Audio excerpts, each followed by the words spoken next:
How's it going, everybody? I'm just getting everything going.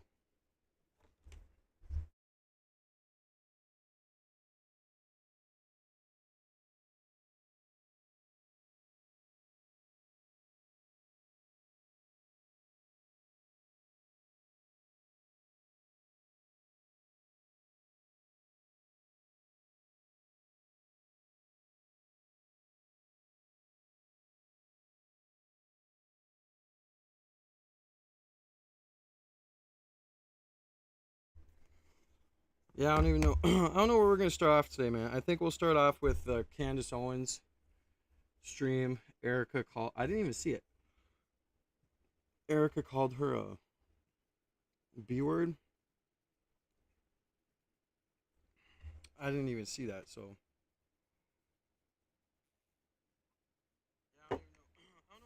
we'll get on that. Make sure you guys double tap the screen, man. Get the likes up. Show some love and support.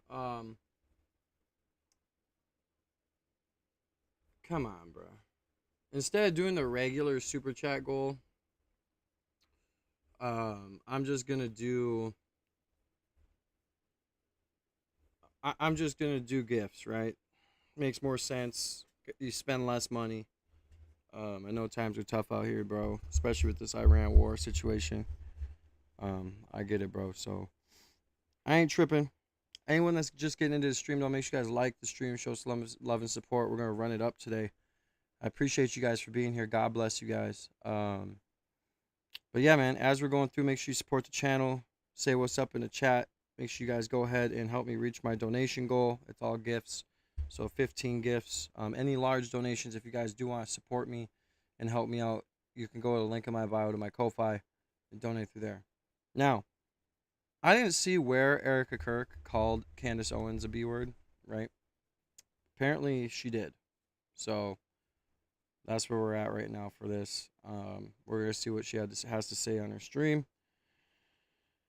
And yeah, I'm gonna be if I'm looking down and stuff, it's because I'm working on Opus Clip. I tried clipping my stream from yesterday, or my stream from the other day, all the body cam reactions I did, and it didn't work. So I don't know where to go from there. It messed it up, and I swear Opus Clip is a scam with the way that they try and get you to pay for what 2 streams worth of credits every single time. So that's where we're at right now. Appreciate you guys for being here, man. God bless you guys, and yeah, man, let's get into it. Say what's up in the chat. Yesterday, I was Good morning, Stacy. informed by a Daily Mail reporter who was seeking comment that Erica Kirk was about to go on the attack against me in the press. The article did drop yesterday evening, and it is quite shocking. Erica, according to a family friend, refers to me as that BITCH, that B, in the privacy, I guess, of her own comfort of her home and at the office. I actually quite appreciated the article, and I'm going to tell you why that is. But first, we have 2 more never before seen photos of the SUV that Charlie was transported. Appreciate the sparkles, Stacy. That's one thing I hate with this Opus Clip too. Is like, I told it how to clip my shit yesterday, right? And it didn't do it right. So if I have to go through on literally all the body cams that I upload or that we react to throughout stream and like go, or maybe I can just record as we're going through. Maybe I'll try that today. Maybe that'll be easier because yeah, I mean, I'm not paying fucking $30 for what clipping only 2 streams. Like, that's not happening. So, but anyways, make sure you guys like the stream, man. Show some love and support. I appreciate you guys for being here. Let's run it up, man. Let's run it up today. It's a good day. You know, your boy is on the grind, man. We're trying to come up. Let's see how many subs we're at. We're at 11,046 subs, man. So let's try and hit that motherfucking threshold, man, of 12K soon. I don't know. Let's rewatch this. So I wasn't paying attention. All right, you guys, happy Tuesday. So rather unexpectedly yesterday, I was informed by a Daily Mail reporter who was seeking comment that Erica Kirk was about to go on the attack against me in the press. The article did drop yesterday evening, and it is quite shocking. Erica, according to a family friend, refers to me as that BITCH, that B, in the privacy, I guess, of her own comfort of her home and at the office. I actually quite appreciated the article, and I'm going to tell you why that is. But first, we have two more never before seen photos of the SUV that Charlie was transported to the hospital in. And there's another interesting object that might complicate or perhaps further clarify matters of what happened. Also, if you are paying attention, Turning Point is attempting to shift the public discussion in a very dangerous way. They keep equating what they term to be conspiracy theories about Charlie's death, what they mean is people asking questions, with Sandy Hook victims. They're calling this like Sandy Hook victimization. They are signaling, again, if you are paying attention, that they want people, or maybe just one particular person, to be bankrupted for asking meaningful questions about their founder's death. So we should discuss that. It's very important. Welcome back to Candace. Where to begin? Well, let's begin with that car ride to the hospital. Welcome back to the channel, Winston. Yes, I do play Call of Duty. I was debating on putting gaming content on the channel. But I'm just not gonna do it, simply because of the fact that I'm trying to find my lane on this channel. I mean, typically I like to think my lane is covering, what I think is interesting and whatnot. But I'm trying to figure out a way so I can continue to boost my algorithm and get better at this channel, continue to get more engagement and stuff. So I mean, it's just it's interesting, but. Hospital, that increasingly complicated, approximately 7-minute ride to the hospital, approximate 7 minutes, right? As usual, I would like to simply have answers provided. Look, I don't want to be the person that's constantly on a hunt for basic answers. That's not a good use of my time. That's my most precious resource, by the way, time. I don't want to be working on side quests like helping Blakey Neff remember what he was doing in Salt Lake City that morning, who he was with. I want to waste my time having to referee fights between Frank Turek and Frank Turek.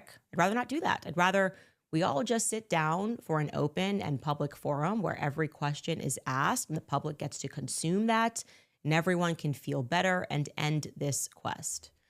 But of course, from the very beginning, as we have all seen, Turning Point USA employees and Charlie Kirk Show employees have just been stonewalling us, right? It's been the opposite of helpful.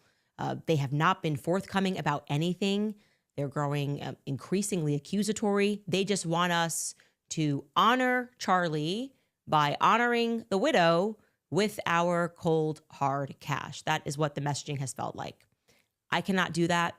In fact, I have failed at obeying that mandate. Rather, from the very beginning of this thing, I have been gathering information and evidence, which I thought initially, and many would think that Turning Point USA would be grateful for it, that that's what they would be using their resources for. If you're going to overwork people at Turning Point USA and tell your employees to get to the office, why not just gather every piece of information you can about that day? I'd prefer that over a t-shirt and a tent. Anyway, we continue, we persist. And today we do so with two more never before seen photos of the SUV that transported Charlie to the hospital. And I'm going to show you the first. Here it is. So, Oh, wow. This is, to be clear, the back seat door, left side, driver side. And it is what is shoved into that little pocket there that has caught our eye. What is in that door compartment? Let's zoom in. Wow. Now, we cannot definitively state what it is. What I can tell you is that across the board in our little orbit, at home, independent, double-blind study, if you will, everyone immediately saw a glove, myself included. Take that for what it's worth. I mean, I went up to my husband, zoomed in, gave him no context as usual. I said, "What do you see, honey?" And he said, "A leather glove." Someone else said, "Nitrile gloves." That is obviously a latex glove, bro. I sent it to Baron Coleman. He said, "Gloves." The material of the glove has varied, but no one has offered anything else in terms of what they see. And so we just decided to grab some gloves, right? From our one leather, one nitrile, and took a look at that. When I say nitrile gloves, think like Dude, that is just obviously not a leather glove. I'm sorry, but Candace, okay, if you are this stupid, like, I'm gonna have to stop watching your ass, bro. Okay? I mean, I'd love to watch your ass, but like, not your show if you're gonna be like this, right? Because at the end of the day, bro, that's pretty obviously a fucking. I mean, dude, I've worked with gloves my whole life. This is not a leather, like a full-on leather glove. It's just not, bro. This is obviously a latex glove. no one has offered anything else in terms of what they see. And so we just decided to grab some gloves, right? From our one leather, one nitrile, and took a look at that. When I say nitrile gloves, think like chef gloves that you see them wearing. That's a nitrile glove that's kind of made from a synthetic rubber. So we decided to take our little experiment further because Make sure you guys double tap the screen, get the likes up, show some love. It's just folded on itself. That looks like it's the entry to the glove.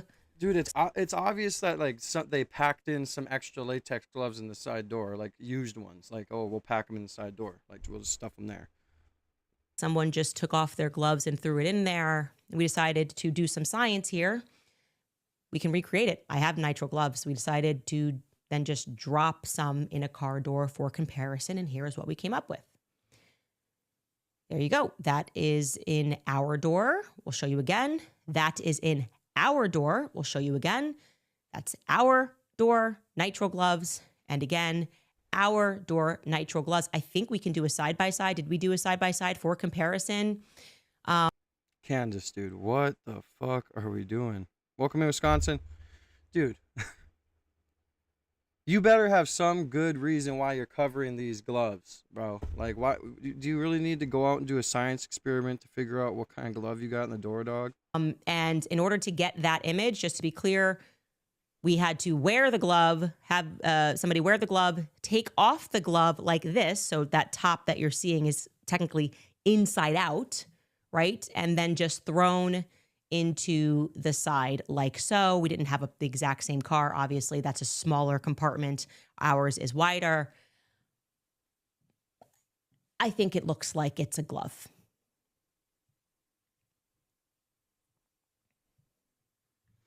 Which, of course, leads us to the next question. Why would there be a glove, any kind of glove for that matter, put into the side of the car there? It's a good question, right? And again, I'd like to note that this glove is located inside of the left side rear doors where Rick Cutler was seated.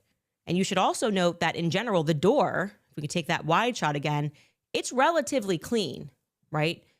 This is a relatively clean door. So I don't think this particular side of the door, any blood-soaked men who needed to be changed into surgeon scrubs exited through this door. I think that would be a fair guess by looking at this. And again, this is in the immediate aftermath. This is not after the car's cleaned up, and I can make that apparent in the next picture. Anyway, the only place that we could see blood on this door was just there at the handle. So we're zooming in so you can see that. I'm not sure how nitrile gloves would fit into the story. Double tap We're the not going screen, to say man. those are Brian Harple's. Obviously, his hands were already bloodied.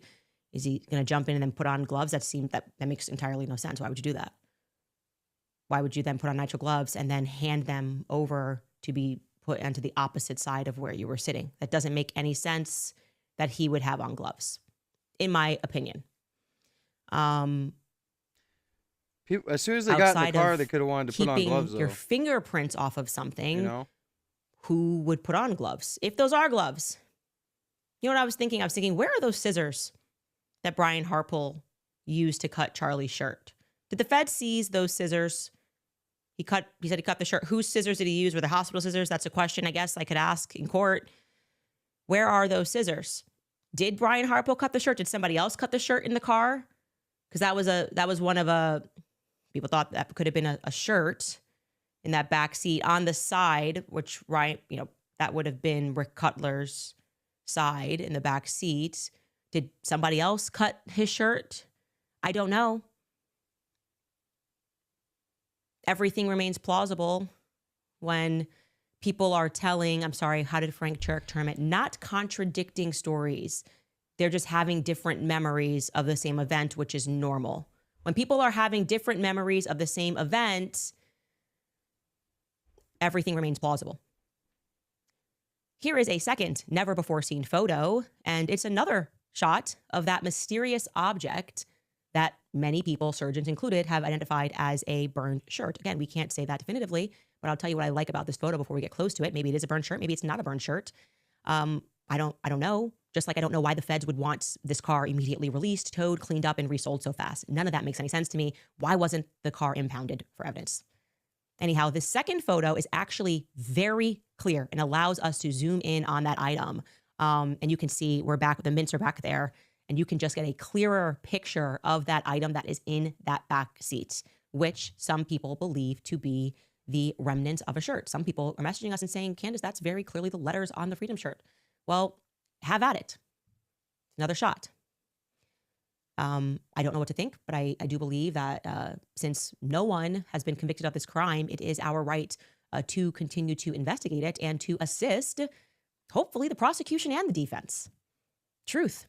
I just want to assist whoever actually wants the truth with evidence that I don't think the public was ever meant to see. Maybe they were. Maybe throughout the court case, this stuff was going to come out.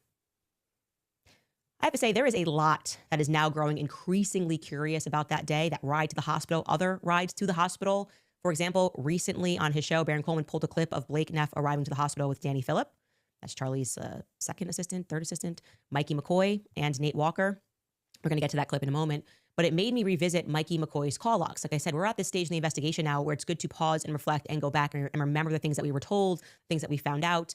And initially, when I sat down with Erica, I did not know who Danny Phillip was. How could I have known? He was new, right? New as in started working full-time in May after he graduated out of school. I think I did meet him a long time ago when he was working for the Ohio State chapter, but I didn't know he was working with Turning Point USA full-time. And I made an assumption that Danny Phillip was someone that Mikey was making calls to back in Arizona after the assassination. So I was like, oh, wait, actually, that's kind of weird to know a little bit. Not maybe weird, but that changes things certainly to know that Danny Phillip and Mikey were both at the event together. So just to jog your memory and hopefully to jog Blake Neff's memory, Danny Phillip, Charlie's new assistant, showed up to the event with Blake Neff in an SUV. So 2 SUVs were rented by Mikey McCoy in Salt Lake City. And Blake Neff and Danny got into one SUV. They don't remember, or Blake Neff, I shouldn't speak for Danny. Blake Neff doesn't remember where they went in Salt Lake City. Charlie went to the restaurantology event. He had Mikey McCoy and Nate Walker with him. And then they all went to Provo for this event. Now, I believe that Danny was driving the SUV. I feel like I saw that somewhere. I did not fact check that myself. But Danny and Blake Neff were in that second SUV together. I don't know if there were other people there. What we do know is that Danny and Blake were standing on opposite sides of the tent when the sound of the explosive rang out. Danny Phillip was standing next to Butch Hibbs. So that's on Charlie's right side. You can see him there next to Butch Hibbs. And Blake was, as we all know, standing next to Mikey McCoy on Charlie's left side.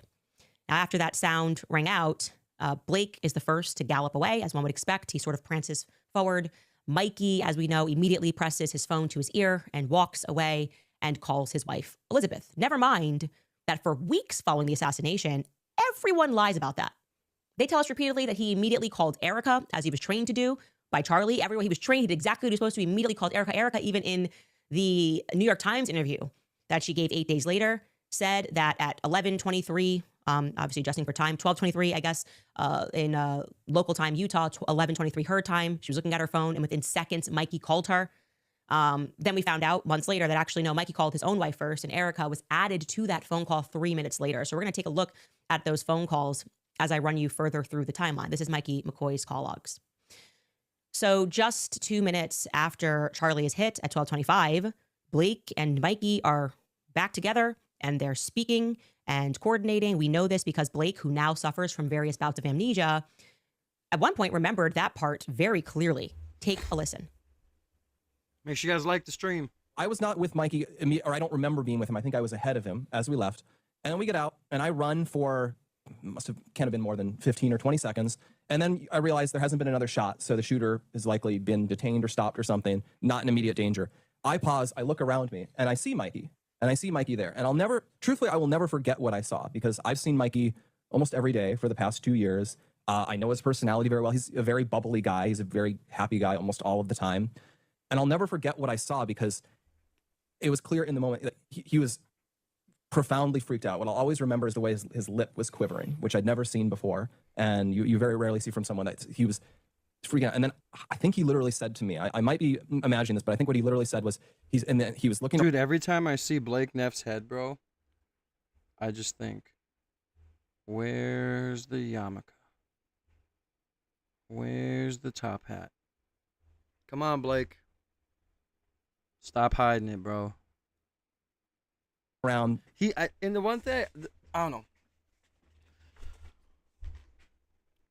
With Blake, I get the feeling that he's just like, he acts like he's this little frail man who, like, you know, oh, I'm so innocent. I'm a nerdy little fucking slur that I can't use on YouTube. And in reality, I feel like he's just evil, man. Where's that top hat, homie? Put that top hat on, bro. Where's that, Blakey? Make sure you guys double tap the screen, man. Get the likes up. Show some love and support. I appreciate you guys for being here. God is good. God is good all the time. Amen.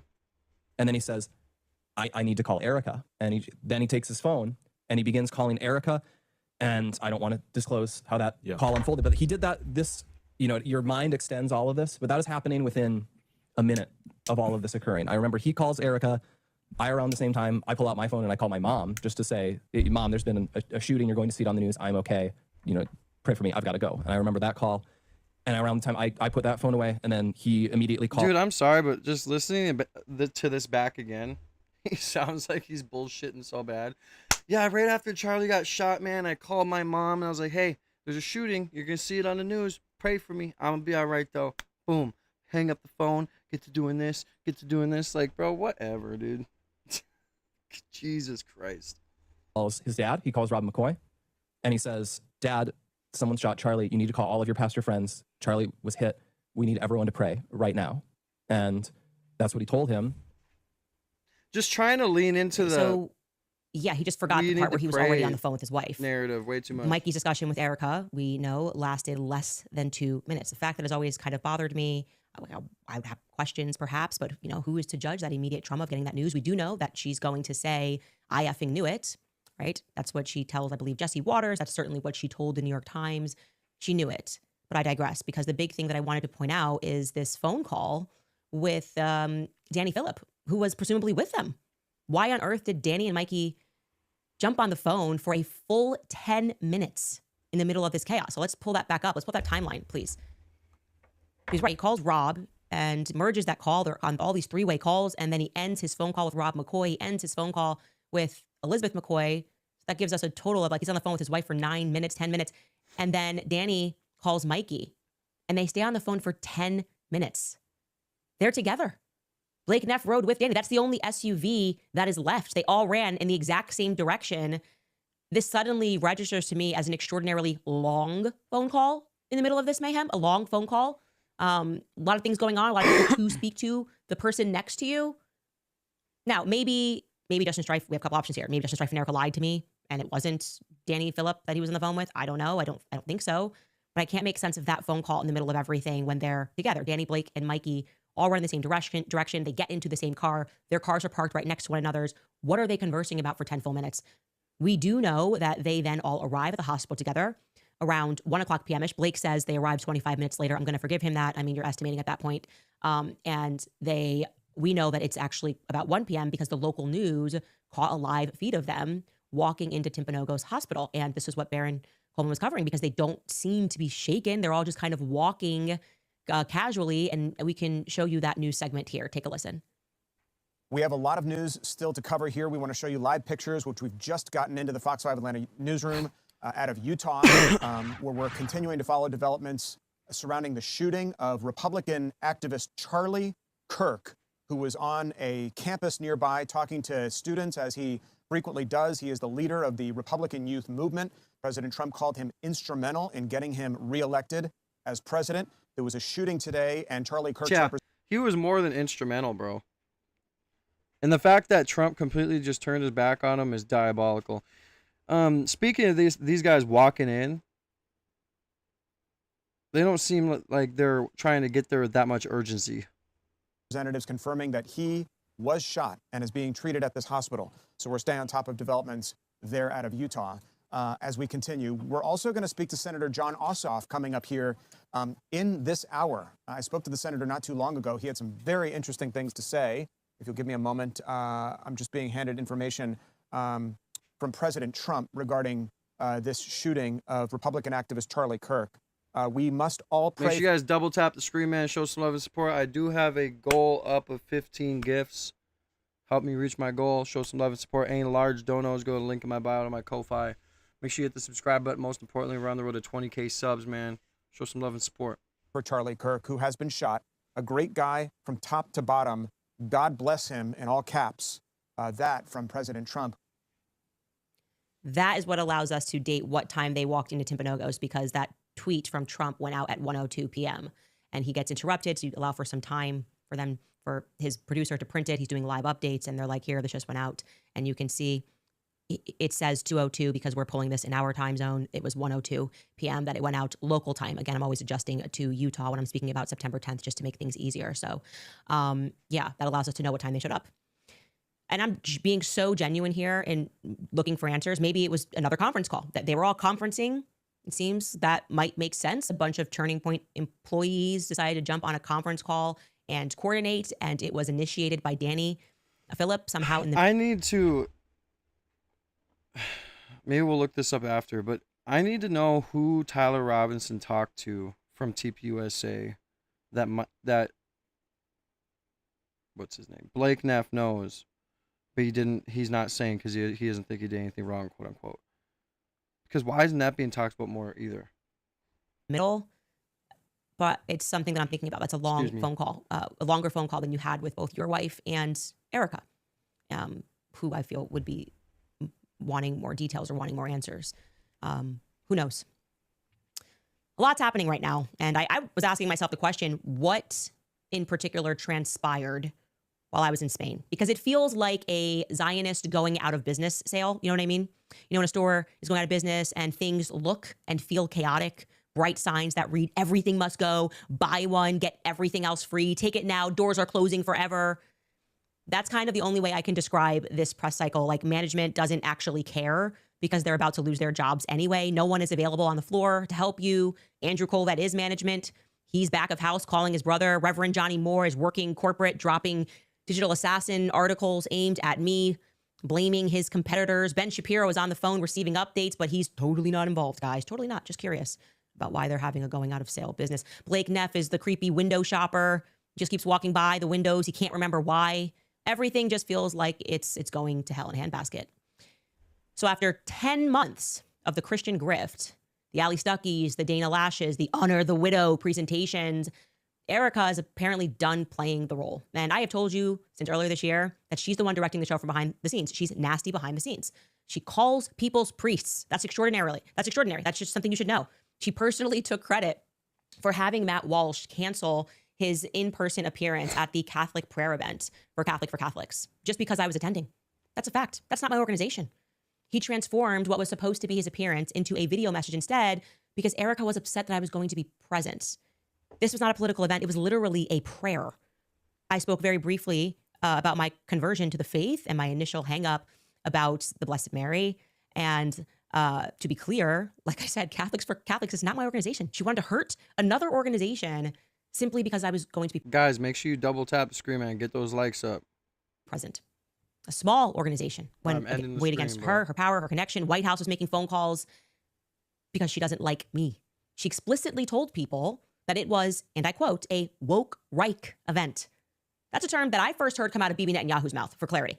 I remember that. The woke Reich, we got to come after. He had all the American... By the way, we're going to cover Zohran Mamdani uploaded on his Twitter. I'm sure it's everywhere, honestly, not just on his Twitter, but he uploaded a video talking about Netanyahu, and I didn't listen to it yet, but I want to go and review it after this. Influencers around him. It is not a term that Charlie Kirk ever used. So it's been difficult knowing that, then having to watch her publicly pretend that she doesn't get involved, that she doesn't play petty politics or know what's happening. She's too busy working. it was part and parcel of my assessment that she's a psychopath, because that's really fake. She watches everything. She watches every moment. She watches me, and she has been directing the attacks against me since the beginning, alongside Andrew Kolvat, who's now gone masked down. Before I was even aware, right? I presumed these people were allies, and then I found out, thanks to them firing a bunch of people, that they were calling the shots. They knew I was going to be a problem from the very beginning, because I'm not going to get in line with an absurd narrative. I need to know the truth about what happened to Charlie Kirk, okay? Now, I want to also make it clear, I've never done that. I've never engaged in that. I've never made personal phone calls and asked influencers to support me. I've never asked people to not attend any Turning Point events. To the contrary, and dare I say, true to the philosophy which was held deeply by Charlie Kirk himself, I think people should go and debate these people. If you have disagreement, as Charlie and I said repeatedly on many stages, you should be welcome to the front of the line. But this is a brand new organization since his passing, one that makes personal and public calls. Yeah, and Erica Kirk doesn't seem to understand it, right? Like, and Alex Jones says it best. He says, these people do not understand that this is the new age. This is the information age. And everything these people are doing is happening and being portrayed in front of everybody, right? So my thing is, they don't understand how bad it looks when they don't want to show up to anything and have a conversation with these people, because they know they'll be drowned. They know that they will be out debated, outsmarted, factualized. And especially with this whole Charlie Kirk thing, the way Erica's under scrutiny, if they were doing the right thing, it'd make Candace look like shit if they really did go and they completely just destroyed him, and they completely they had a conversation with them and said, well, this is this and this is that, and actually had dialogue. But they don't understand that it's hurting them more not wanting to have this dialogue. And I remember when Candace did do her Catholics for Catholic speech, and all over the internet it was, I think Laura Loomer posted it first, oh, look how many times Candace says I in her Catholic for Catholic speech. How much of a narcissist is she? And it's like, bro, she was talking about how she got to be a Catholic. And yeah, I don't know, I didn't listen to the whole speech, but I just watched the video. I was like, God, Laura Loomer she should just go back under the rock she crawled out from under, go back to being an SA assaulted or whatever the fuck, because she's just too ugly as talking any shit. To my advertisers to be dropped. So rich that they're like, you're a commie, Candace. They someone tweet, I think their COO, this is Marina Mina tweeted that the other day. And I'm going, you guys are literally responding to the free markets by saying the free markets need to be stopped and making private phone calls to advertisers. This is an organization that now believes that words are violence, right? That questioning Erica means that you are inviting people to murder her, in utter nonsense. I will say it until I'm blue in the face. I want no harm to come not only to Erica Kirk. What face? Not sure, but hey, man, what that mouth do, I have no idea, bro. But I'm not gonna lie, Candace is really fine, bro. Anybody at Turning Point USA, not Andrew Kolvat, not Blake Neff. As we discuss these people, I'm comfortable with them discussing me. I want answers. I don't want anybody to be hurt. I wish only for the absolute truth to surface about who really killed my friend Charlie Kirk and why. Again, that should make us natural allies. For some reason, it does not. But I have to say that I did genuinely appreciate the article, which was dropped in the Daily Mail. It arrived as a breath of fresh air, because we get to see the real Erica. Here is the extraordinary headline. Erica hates Candace Owens. She thinks she's the ugliest person in the world, a soulless ghoul. Charlie Kirk's family reveal widow's private tirades against the podcaster that she refers to as that BI. I'm not going to curse here. So for clarity, a ghoul in Middle Eastern folklore is a demonic being that haunts burial grounds and deserted places. Traditionally, these creatures were said to have the ability to shapeshift, to lure travelers into the desert, and to consume the flesh of both children and the dead. A strong occult start to what is sure to be a promising article. It's kind of how we felt about the people surrounding Charlie. Soul suckers a little bit, right? And for those of you that are wondering if the story is actually attributable, meaning like, is this just a gossip piece in the Daily Mail? You would do well to remember that Turning Point USA turned to the Daily Mail exclusively to clean up their Charlie GPT Aspen mess. They gave them special access to see the unedited clip that the public still has not seen, so that their journalists could then turn and tell the world, you can trust the video totally exists. It's real. Charlie really did pick Erica to run the company in the event of his untimely death, which unfortunately just so happened to transpire just 3 short weeks later. Remember that? They went to the Daily Mail. So that demonstrates a real PR relationship between Turning Point USA and the Mail. And as another point, the author of this piece reached out to Turning Point's spokespeople for comment, and they declined to give a comment. That is an opportunity for them to issue a statement saying, this is not true, we have no idea what you're talking about. Instead, they just declined to add to the article, so we can assume this is real. And they list a family friend as a source initially, and then elsewhere in the article they say a family member. At the beginning it says a family friend. I think that's probably going to be a Tracy Martin-esque character, given the fact that she's the one person that I know that's close to Erica, is a friend, and is also close to Erica's family, namely Lori. She's actually the only person that I know. My guess would be Tracy Martin, because she's also been the driver behind other wacky pieces that Us Magazine won, but who knows? That's not the point. It doesn't really matter. We don't have to speculate as to who the family friend is. Let's just stick with the facts, okay? So the piece opens up by letting us know that Erica has remarkable compassion for Tyler Robinson and his family. I kid you not. It says, quote, when Erica arrived in a tiny Utah courtroom earlier this month to face her husband's alleged killer, she expected to be overcome with rage. It was the first time she had come face to face with Tyler Robinson, the man accused of assassinating Charlie Kirk at the speaking event at Utah Valley University 10 months ago. And yet, in place of anger, Erica instead felt an overwhelming sense of sadness, compassion even, for 23-year-old Robinson and his family.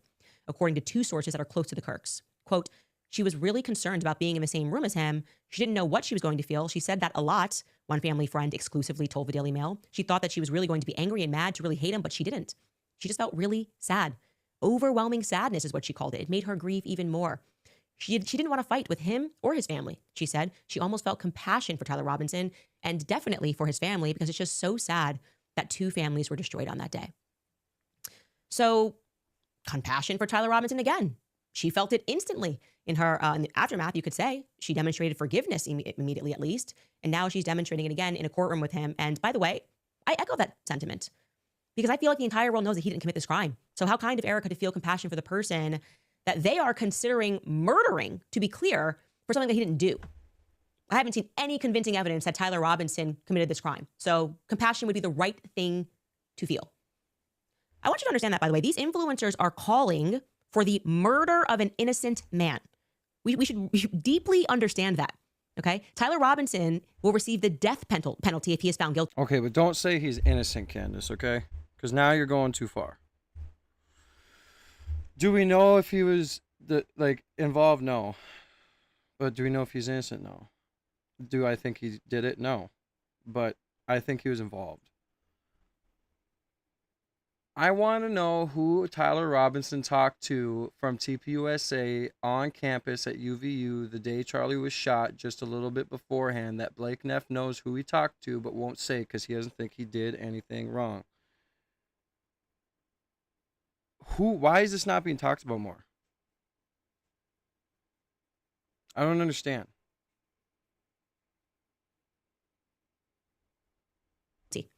So I think I found your soulless ghouls, Erica. It's unimaginable to me to call for the execution of an innocent man without literal overwhelming evidence after the public execution of another innocent man.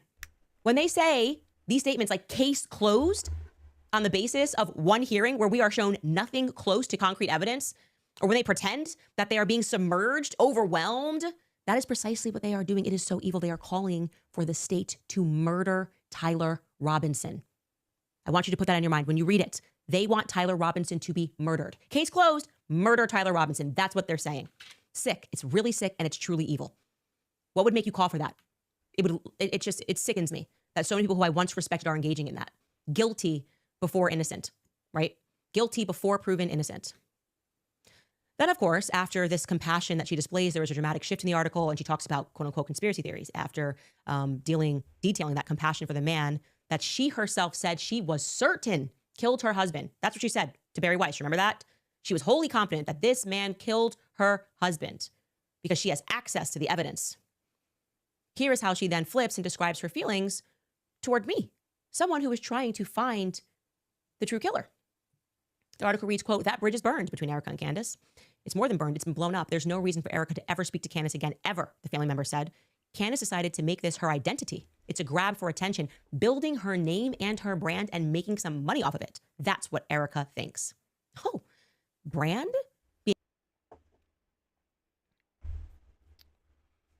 So we're supposed to think that Charlie Kirk's family said that. Okay, well, let me pull up a clip here. So Erica Kirk and Charlie Kirk's family are so close that Charlie Kirk's family said that Erica thinks Candace is a bitch. Okay. Well, let's refresh our memory of the video that we had recently just, watched of Candace Owens and Tyler Robinson, or Erica Kirk and Charlie Kirk's family walking in to the Utah courtroom. Does this look like they are very close?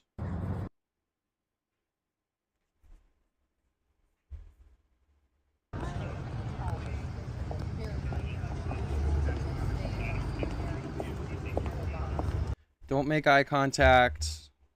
As soon as they get out of the vehicles, they're not looking at each other at all. At all. I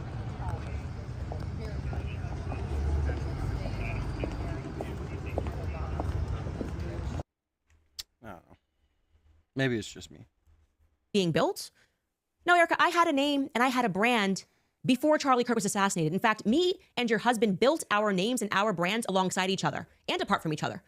The world didn't know your name until he died. You attempted to build your brand thereafter, and you made an incalculable amount of money in the process. Do we all need a refresher on the things that she was willing to sell? The photos, the bloody mic in front of donors, the taken in front of it, the bloody tent, people taking selfies under it. It took just 3 weeks after Charlie's assassination for Erica to file for 3 trademarks, granting her the right to his name on t-shirts, tote bags, any and all clothing. 3 trademarks. Yep. And those Freedom shirts, which were sold immediately, remember everyone wanted a Freedom shirt. They were actually very costly. Those were not sold through the charitable arm. Okay. Former employees have confirmed to me that those profits went straight to Charlie Kirk Show LLC. And if you guys remember, the reason why it doesn't make sense to me that Charlie Kirk's family would be saying anything about Erica or like they're so close is because the real ones who follow me know, the real ones who've been in every stream know. We covered a while back that not Candace, I don't know why I keep mixing up the names. Charlie Kirk's family was putting in a lawsuit or filing through the courts a grievance because Erica Kirk was trying to take all the name and likeliness away from them and everybody else by signing those trademarks. And their Project Constitution uploaded it, which is a pretty reliable page if you want to get some information on what's going on behind the scenes. So I'm just kind of wondering,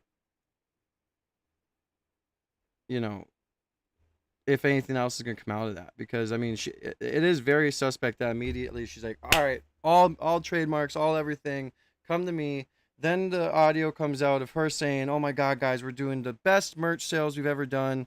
And we're doing so good. Keep up the good work. I mean, this was literally weeks after his passing. So that's for her personal profit. Once upon a time, Charlie told me Andrew Colbert owned a piece of that company too. Andrew Colbert's personal profit for Charlie. And of course, it wasn't for Charlie.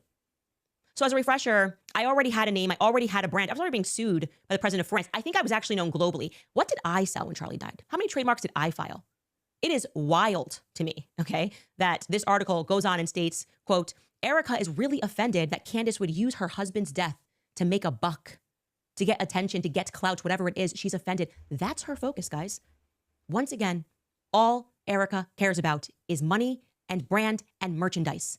That's what she's angry about. It's such an unbelievable thing for her to share, for someone to say that. She's upset. She thinks Candace is making money. She doesn't have enough of it, apparently. They can't make enough of the money off of Charlie's death. So what she's concerned with is whether or not I'm making any additional money while I try to figure out who killed her husband. So let me make this perfectly clear again. Erica, please listen to me. When Charlie died, we had already signed all of our advertising agreements through not just at the end of last year, 2025, but through to Q1 of this year. So what that means, because I don't really think you're well-versed in business, is that not a single additional advertiser was brought onto this platform and no existing advertisers had their rates raised, okay? We didn't make money in advertising. We sold 0 products. You remember all of the influencers, they raced to put his name, his face on cups, on t-shirts. We're going to share proceeds with Erica. We're going to do this. We all want to fight Charlie, blah, blah, blah. The same influencers who are now selling you the Fed slop about how he died, we didn't engage any of that. No, we were actually grieving to the stark contrary. We sold nothing with Charlie's face. No memorabilia. Not a single item was sold by us in the aftermath of his death, everyone racing to commemorate him by making money for themselves.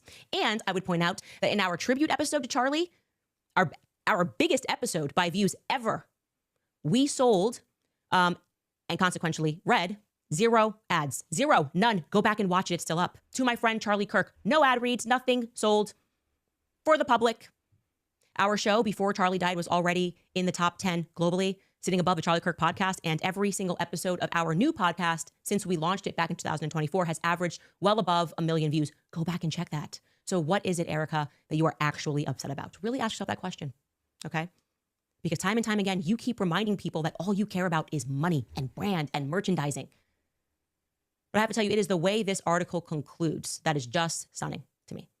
It continues, quote, Erica says she's not going to give that woman an ounce of her energy. Kind of looks like I'm getting a lot of it right now. But sometimes she just can't help herself and she'll just sort of explode with a tirade. She hates her, Candace, more than she hates her political opponents. Who are your political opponents, Erica? Who are your political opponents? Who are you? Who are you? You're some Yeah, TPUSA wasn't even supposed to be.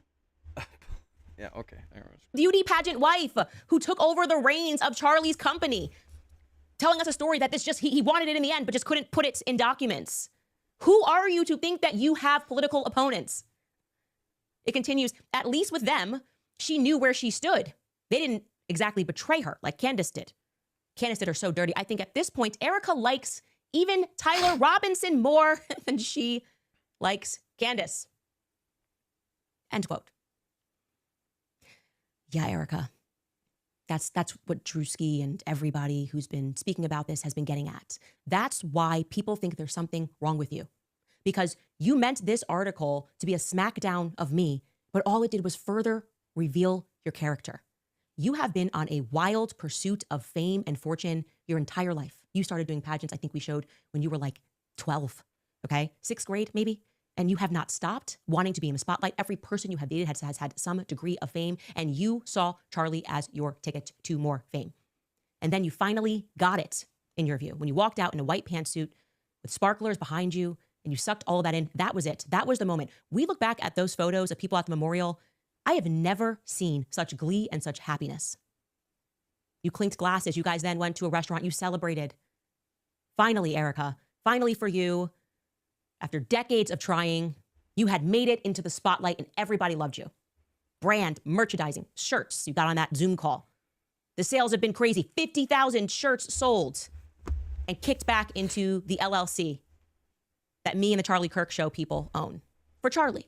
And then it all came crashing down because maybe Charlie had an actual friend. That's what's annoying. Me, I'm the renegade. I'm the one thing. He had an actual friend who wasn't content to sell a t-shirt and move on and then sell some Fed slop and move on because the price was right. That's what you're upset about, Erica. Money and fame. There was no substance in this article because there was no substance in you. And that's my opinion. Not a call for you to get hurt, but me demonstrating that you have a character flaw that you are not even aware of. We'll be right back after a brief break. All right, you guys, our great nation turned 250 this year. We represent 2.5 centuries of possibility, growth, and some of the greatest minds. Candace at checkout. So what is Turning Point USA, Erica Franzwey planning now? They're very angry. That is obvious. The influencers are angry. Guys, make sure you double tap the screen, show some love and support. We just need 83 more beautiful people to like the stream. We'll be at 100 likes. Make sure you guys support the channel by hitting the subscribe button. I do have a gift goal of 15 gifts up. So please consider sending through some gifts to support the channel. Any large donations, since YouTube does take a brutal 30%, please go to the link in my bio and click on the Ko-Fi and donate through there. Say what's up in the chat. Make sure you click the Discord link in my bio as well. Join the Discord. Become a part of the family. We're on the road to 20K, most importantly, 100K, trying to get that silver plaque. Join the family. Because they are losing. And they are losing not because they didn't have enough money, not because they didn't have enough people who were willing to sell their souls and make videos and try to hypnotize the public into believing anything but their own eyes. Well, I noticed something. 3 times I just said, this is very weird. Suddenly, as soon as the Tyler Robinson trial began, these same influencers who have been attacking me are all raising the matter of Sandy Hook. It's very strange. I'll show you this. Seth Dillon, resident liar, Hamptons guy. He writes, the main reason Alex Jones was held liable was not that he questioned an official narrative. It was that he repeatedly and callously made false accusations about specific people. He claimed the Sandy Hook shooting was staged, that the grieving parents were crisis actors, and that they were knowingly participating in fraud. His false claims made for clicks and fame were damaging. Severe understatement, and led to harassment and threats against grieving innocent people. So his protected opinion defense failed. The First Amendment. Yeah, there's shit I want to say about the Sandy Hook thing, but I just can't because I don't want to get demonetized. Not saying it's staged, but what they did to Alex Jones was just messed up, bro. Like, just messed up. Protects the right to criticize events and to criticize official accounts, but does not provide blanket immunity for defamation. Oh, how interesting. Seth Dillon from the Hamptons. This feels like a bit of foretelling to me. This is how these people operate. You always know what is coming down the pipeline because they just start signaling. Today, Tim Pool tweets, if you want to get amplified on YouTube and X, all you need to do is claim the official story of Charlie Kirk's assassination is a cover-up and there's a conspiracy. Why is social media amplifying this so much? Why does big tech want... Dude, no one's heard of Tim Pool since they shot at his studio location. Like, has anyone even seen his ass pop up on the internet since then? Like, get out of here. this narrative to be front and center? I don't think they do. I think the majority of people believe this, Tim. He goes on. Alex Jones made claims about Sandy Hook and he was destroyed. His company was sold off to try to humiliate him. What is the difference here? You can claim one story is true, but the other results in your company's total annihilation. YouTube has rules around conspiracy. Specifically, they restrict conspiracy claims and amplify what they call authoritative news sources. Why is YouTube boosting these videos in the algorithm? Why does the machine want this narrative so badly? Contrast this with COVID. You'd get demonetized instantly if you talked about COVID in the early days. We couldn't even read news reports about out of China that discussed the basics. He's basically saying, state, where are you? Where are you, state? What is the state going to do about the fact that people are using their common sense? So now we are going to tie it to children being murdered in Connecticut. And he wasn't the only one. Again, this is all happening. Tyler Robinson trial. They're all talking about Sandy Hook. Blake Neff was on a Twitter space, and he similarly and specifically compared me to Alex Jones and Sandy Hook. This is a talking point that is being distributed, and it's a dangerous one. Take a listen to what he had to say.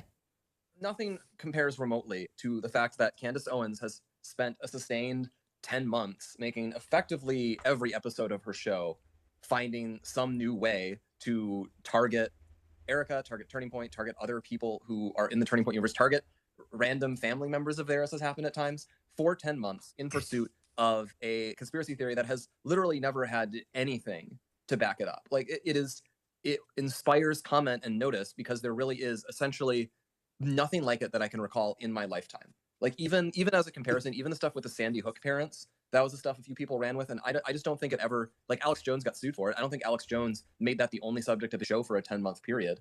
And that's what's happened here. I just have never seen anything like it in my life. Again, they are priming the public to see that this is just like Sandy Hook. It's just no different. I've never seen, it's actually almost worse than what Alex Jones did because he didn't go on for 10 months. You know what, Blake? I don't think Alex Jones lost a child at Sandy Hook. He probably would have gone harder in the paint. When you know someone that's involved, you go harder. Okay. That's just the reality of things. I care deeply. Okay. Because I came up along Charlie. And if Charlie's not safe in the political space, neither am I. Certainly not with you guys speaking like this. That also was the point of the NCRI report. That report, is that going to be used as evidence? Look, harassment, that is what they took Alex Jones down for.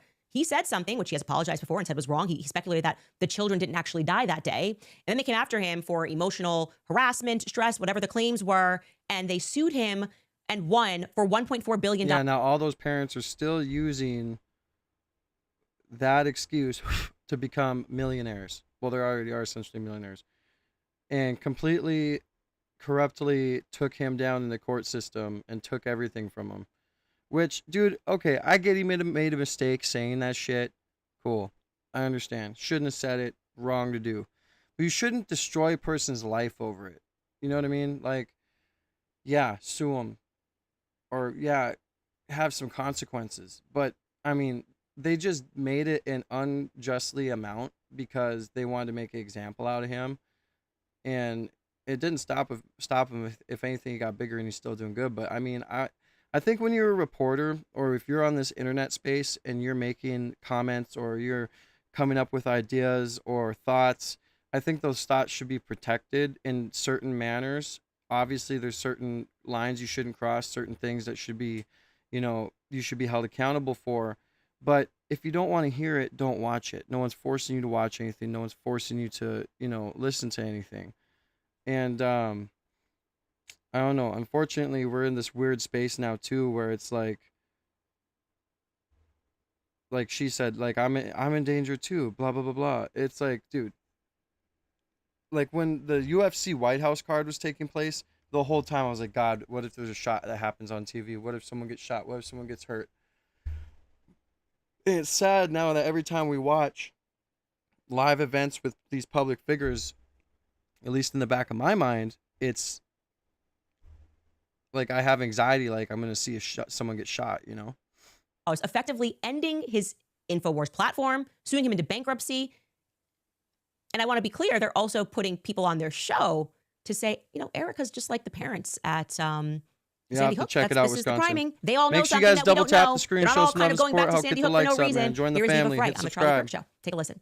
We're living in a world where people have sort of gotten back into the realm of the Alex Jones, InfoWars, Sandy Hook level psychotic conspiracy everywhere, where now people are saying, all right, I believe everything we're being told is a lie. So I Dude, because that uncle that used to sit at the dinner table that you thought was a conspiracy theorist and was just crazy, ended up, all the shit we've talked about, excluding Sandy Hook, has become right. Everything with Israel, everything with 9/11, everything with the past that we've questioned and that we've had some evidence for, and we've continued to get more and more evidence, is now proven to be right. A lot of this stuff that we've talked about is right. So no shit, everybody's becoming a quote-unquote conspiracy theorist, because everything that we thought was happening, turned out to be happening. And now we know we can't trust the narratives. Now we know we can't trust mainstream media. That's a big part of it, is that the media that's on TV that everyone used to trust, that your mom and your grandma used to watch to get all their information from, is now known to be a psyop having media company, or psyop media companies, and media companies that just throw out narratives that people want you to hear so they can control you and believe you. We now know this. We now come to the internet for our alternative media because we want to find the truth. It's pretty evident that now the Great Awakening is happening. Of course, everyone seems to be not trusting what the narrative is, or not trusting what the president has to say, because we're lied to constantly. And the reason why is because they treat us like we're stupid. They treat us like we're so stupid that we'll believe the dumbest lies they put out there, and they just sit there and don't care. That's why. I'm going to not believe anything except for that which I've convinced myself of already. I don't know if Tyler Robinson pulled the trigger. I don't know if he was on the roof and he was the one who We fired. believe what we see, what we hear, and what we can prove. What we see is you guys are lying. What we hear is you guys are lying. And what we can prove is there's shady work going on behind the scenes, not only of the Charlie Kirk assassination, but of the Iran war conflict, of Palestine, everything around the world. Okay? Fix that, and maybe you won't have these kinds of thoughts going around our communities. The gun. I know what the preliminary evidence looks like right now, and I know it's being adduced at the preliminary hearing. But the insane conspiracy theories that are being floated, that are implicating everyone and anyone involved, that are unsubstantiated. Everyone hates on Palestine and Hamas for October 7th, which was a bad attack. I agree. Why doesn't anyone hate on Bibi Netanyahu for allegedly taking the guards away from the opening that they came in initially on that day? Why is no one hating on Netanyahu or the Israeli government for allegedly being complicit in allowing Hamas into Israel to do the attack, to spark an outrage, to have a reason to go into Palestine and Gaza and do what they're doing today? Unfalsifiable in their vagueness. I mean, I'm seeing Sandy Hook 2.0 recurring right now. I appreciate there are some issues with the prosecution. There's some issues with the investigation, and there's some issues with the evidence. I can appreciate that. But to go from there to say that it's exploding microphones, Israel did it, and not that Israel might have had a hand in this. But until you can provide the slightest shred of evidence other than I can divine an intention or a motive, you have to admit that from the evidence that you have right now, if you have a more plausible theory than the one being presented, which is Tyler Robinson was on the roof, took the shot, had the rifle, had the moment, had the opportunity, if you have a more plausible theory to present, you can go ahead and present it, but you don't get to manufacture facts out of whole cloth. This is for sure foreshadowing. This is like this kind of dark psychiatry. I'm well accustomed to this. They are getting ahead of something. Okay, they know something, and they're priming the public to think this is just like when elementary school children died and Alex Jones had to be sued. And it is deeply ironic and almost sick that is being platformed on what is still being called the Charlie Kirk Show. Because let me tell you what the namesake Charlie Kirk himself had to say about people who call for lawsuits and for people to be bankrupted because they don't like speech. Here is Charlie Kirk regarding that specific Alex Jones lawsuit. Alex Jones was patient zero for the censorship regime back in 2018. And now Alex Jones is patient zero for lawfare strategies to be able to shut people up that they don't like. Is Alex Jones outlandish? Of course he is. He's a quasi-entertainer. That's one of the reasons why he's so popular. But Alex Jones has been right about a lot of things. And so people say, well, don't talk about it, stay away from it. I learned my lesson. I learned my lesson what happens when I stay quiet and I listen to these people. I'm not going to put up with another bad precedent being set because I'm told that I should hate Alex Jones. He's outlandish. He's wild. He's entertaining. I don't agree with him on everything. They're doing this to be able to show it's a spectacle. And some people say, look, Charlie, this isn't about the regime doing a spectacle. It's about the families of murdered kids. I think it's not right. What Alex Jones said and what he did. He agrees with that. Should you be able to shut somebody up because of it? Rachel Maddow accused One America News Network of being funded by the Russian government, and a judge tossed that away because under free speech provisions. $1 billion? We're going to talk about this in the next segment throughout the hour. This also is an opportunity that I hope all of you take. Watch carefully today. The podcasts you listen to, the radio shows you consume, the TV shows you watch. This is a scorecard moment. If your favorite conservative commentator is silent on Alex Jones, that is very telling. Lawyers for the Sandy Hook families say a verdict will send a signal to other conspiracy purveyors about the cost of online lies and set into motion a chain of events that could shut InfoWars down. So basically, the New York Times is saying this is a lot bigger than just Alex Jones. And you might be out there and say, I hate Alex Jones, and he's a wackadoodle and all this sort of stuff. Look at the bigger picture. Have you learned nothing about how these people operate? Conspiracy purveyor. Who exactly is that? You know who the conspiracy purveyors are? Every single one of those mockingbird maniacs on television that was telling us Donald Trump is a Russian agent. You're the conspiracy theorist. But they'll never be held accountable. No, what they mean by conspiracy theorist is someone who asks questions against the core tenets, as Friedrich Nietzsche, the pieties that you can't ask, like election integrity or the alphabet mafia. And I agree, Matt. And one thing I gotta say is, that's why they took Charlie out, man. That's why they took him out. He was the type of person that he wasn't with the mafia of like these guys are, like Trump and the whole Trump regime and the administration and on the left, everybody in politics who are in this mafia of, if you're not with the narrative, you're not with us at all. We're going to shut you up. We're going to do this. We're going to do that. He was with free speech. He was with let's talk about it. And he was against the tyrannical system of using lawfare, of shutting people up, of taking people's accounts away, and of not sparking debates. He was going to change history if he became president, because he's seen through it. He's seen what these people are doing. He sees why people hate the government. And his goal when he got in office was to change that. And that's exactly why they took him out. Is because, was he good for their message? Yeah, of course. He was good for getting people to vote Republican. He was good for getting people to vote for Trump. But he was a threat at the same time.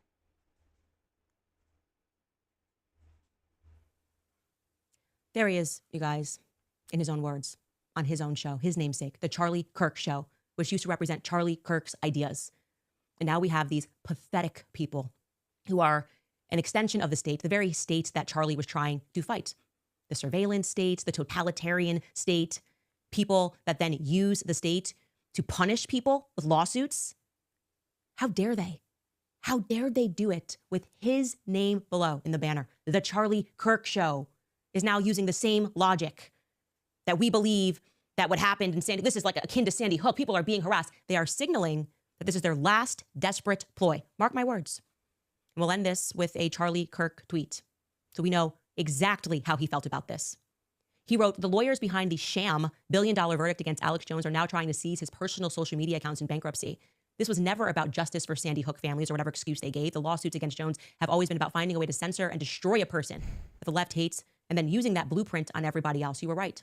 Except, Charlie, wherever you are, you would be proud to know that for once, the left and the right are united. We are united against the state of whatever the hell Turning Point USA has become.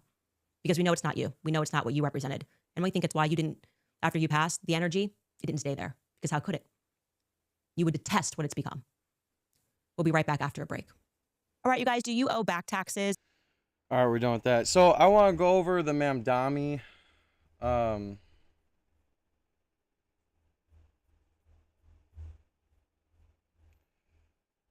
So Nick Fuentes, Hunter Biden, and Channel 5, Andrew Callahan are going to be doing a segment too. But okay, so I want to go over Zohran Mamdani coming at Benjamin Netanyahu.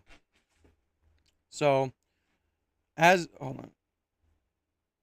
we know, Zohran Mamdani has been saying that if Benjamin Netanyahu comes to New York, he's getting arrested because he's a war criminal. Everybody's like, can you do this? Is this possible? Of course, you know, if Israel controls America, you think America's going to let, you know. But it's interesting. So we're going to watch what Zohran Mamdani has put out. And I haven't watched this, but I figured I'd watch it with you guys. And I want to see what he has to say because I think it's pretty interesting. Let's make sure that I'm not too big over here. All right. And yeah. Benjamin Netanyahu is a war criminal, the architect of a horrific genocide against the Palestinian people. He is responsible for the killing of more than 73,000 people, for the maiming of tens of thousands of children as those who survive undergo amputation without anesthesia, for the targeting of neonatal hospitals and maternity care centers, denying newborns even the chance to live, for the countless people he starved as he blocked food and humanitarian aid from reaching them, for the gunning down of hundreds of aid workers and journalists. And just last month, the UN confirmed that Palestinian children continue to be deliberately targeted and killed by Israeli armed forces, more than 8 months after the so-called ceasefire. The list goes on and on, all as we, as Americans, pay for the bombs that do the killing. There is a reason the International Criminal Court issued a warrant for his arrest. As human beings, we have spent generations building a shared understanding that there are crimes so grave they offend all of humanity. Anyone, with their eyes, with their heart, with their conscience, should recognize the devastation he has wrought and understand that he belongs before a court of law. As I've said, I agree with the ICC that Benjamin Netanyahu should be arrested and tried for his crimes, as I do for anyone else charged by the ICC. My administration has reviewed every avenue available under applicable law to determine whether New York City could execute the International Criminal Court's arrest warrant if Benjamin Netanyahu came here. It is clear that we do not have the independent legal authority to enforce this warrant. The federal government, however, does, and I call on them to join the ICC and execute this warrant. And I want to be equally clear. Benjamin Netanyahu is not welcome in New York City, nor is any other war criminal at large. While we cannot end the genocide on our own, we can decide whether our silence will become another weapon, and we can examine every tool we have to defend the humanity and dignity of all people. That is my commitment to you. What sucks, dude, is it sounds good, right? I agree with what he said. Is he going to do anything? I don't know. But, you know, at the same time, he's ruining New York. So, here's my thing. I think that Benjamin Netanyahu should be arrested. Is he ever going to be? I don't know. What he's done is just diabolical to the Palestinian people. And I think he deserves to be arrested. But obviously there's bigger plans at play here. Is this a ploy to get into the office, you know, to become president? Because it's just going to be a trend now for everybody that runs for any type of office to just say, you know, screw Israel and go against Israel because that's what the trend is right now. But once they get there, what are they really going to do, right? And thank you for the star, Heartbreak Kids. I appreciate you. Much love. Welcome to the family. But yeah, man, I don't know what he's going to do. Don't know what's going to happen. That'd be crazy if Donald Trump allowed it, you know, but there'd just be a lot of dominoes that fall then, you know, especially with the Epstein situation, the way we see everybody scrambling and hiding and acting the way they do. Yeah, I mean, I just think that there's too much at stake if they did try to arrest Netanyahu. I feel like there'd be a lot of like strings being pulled, like, okay, well, now that you did this, we're gonna do this, we're exposing this, or we're gonna kill this person, or whatever.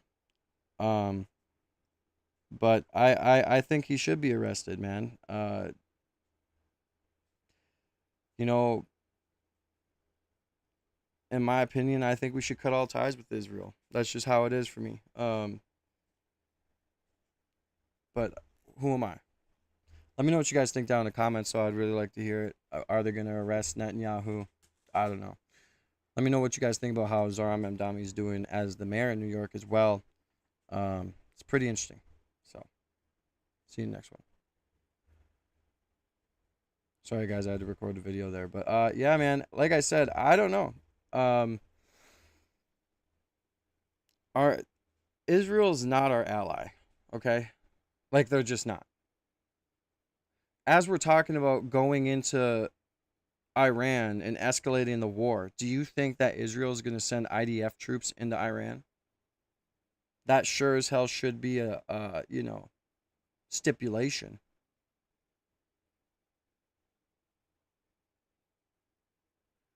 But how long are we going to allow this to go, you know? Like, when we would see... When we would see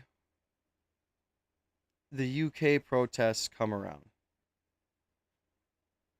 and the millions or the hundreds of thousands of people that were outside protesting, you remember how that looked? It was in the UK, and they are fed up.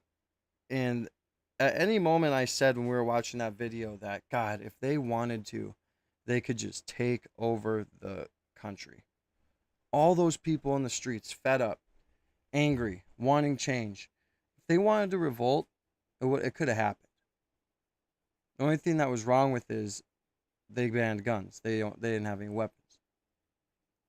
In America, if we all stood up like that and hundreds of thousands of people took to the streets to protest and bear arms over us being controlled by a foreign nation, which I don't want violence. I don't want any sort of violence.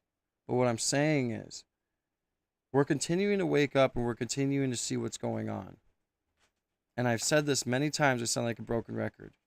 It's going to be very interesting to see what the next 5 years brings us.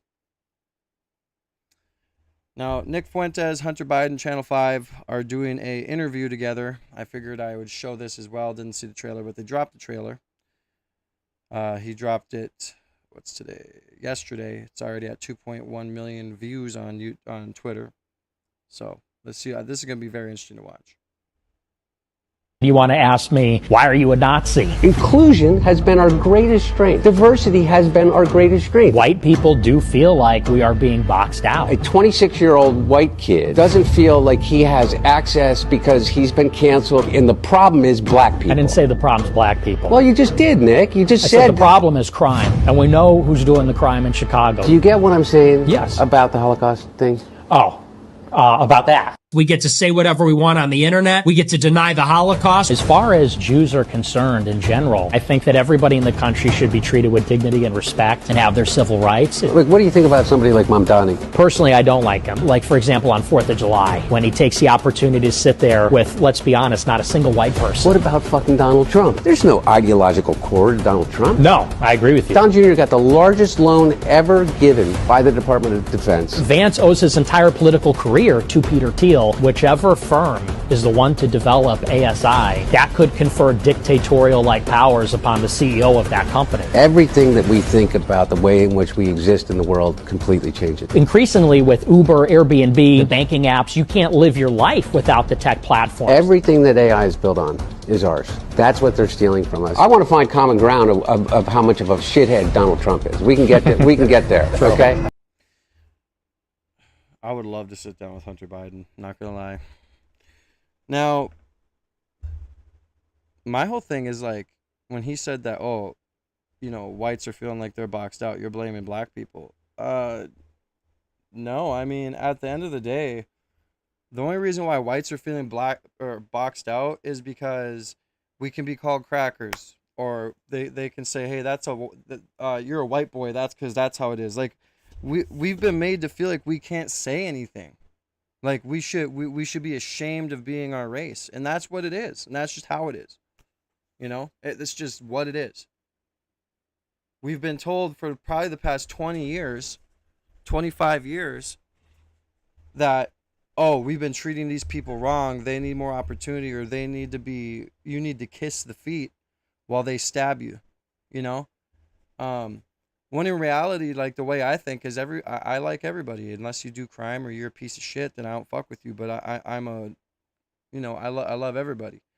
But that's how it's been in society. We've been made to be ashamed of who we are as white people, or our history. And yeah, is history fucked up? But people like to focus on what happened 50 years ago, 100 years ago. Why don't we focus on now? The only way we're ever going to solve diversity or division is if we focus on now. How can we mobilize ourselves now to become more unified and to accept each other? That's what we should be focusing on. Not saying, oh, your ancestor did this, your ancestor did this. You know, it's just not how it is, bro. All right, we're going to get in some body cams. I appreciate everybody for being here. Much love to everybody, man. God bless you guys. Make sure you double tap the screens. We are going to be chilling now, going into some body cams, running it up. Help me reach my gift. Oh, shit. How many people have gifted? I'm so sorry if anyone gifted and I have not said anything. Let me go to the donors here. I guess I can't see. Let's check and see who donated. Sorry to anyone who sent gifts and I didn't see. We're going to check it out right now on who did. We need 10 more people to send gifts. We'll reach our goal. We haven't reached a gift goal in a long time. A super chat or gift goal. So please consider gifting. Any donations, if you want to support me and donate a large amount, go to my Ko-Fi in the link in the bio. In my bio. Thank you to Stacy and Heartbreak for the 2 jewels. Much love to everybody who did donate. I appreciate you guys, and God bless. Thank you, Wisconsin, for the gift. God bless you, brother.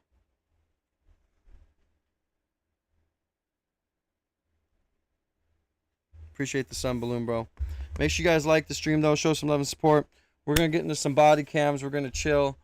I don't think there was anything else I wanted to cover when it came to news. I mean, we all know what's going on with the Iran situation. So, yeah, I appreciate you guys. So make sure you guys run up the likes, show some love and support, and run it up, man.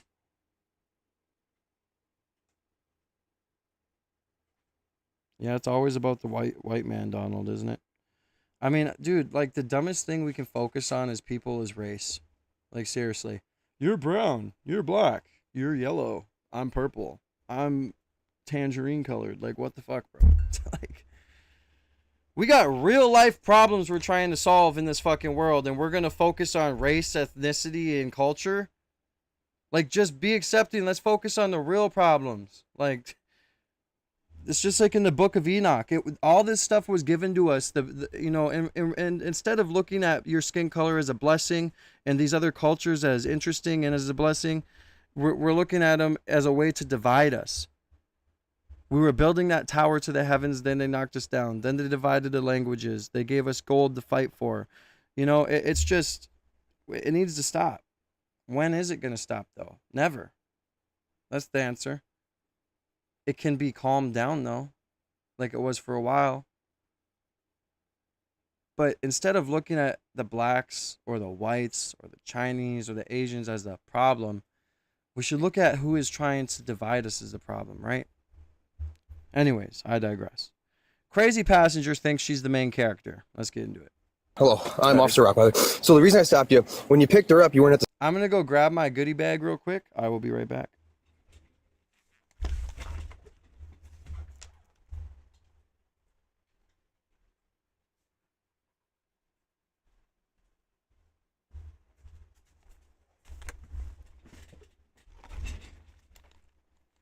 I'm going to be doing some, can you stop bringing up race, man? I hate this hill you bring up every, Pat, if you don't like what I bring up, then get the fuck off my channel, bro. I usually don't, respond to people like this and say stuff, but get off my channel. Listen, I'm going to give you guys a little synopsis of how I feel. If you don't like what I talk about, if you don't like my commentary, then get off my channel. Go somewhere else. I do not care. I can care less. I want people on this channel who are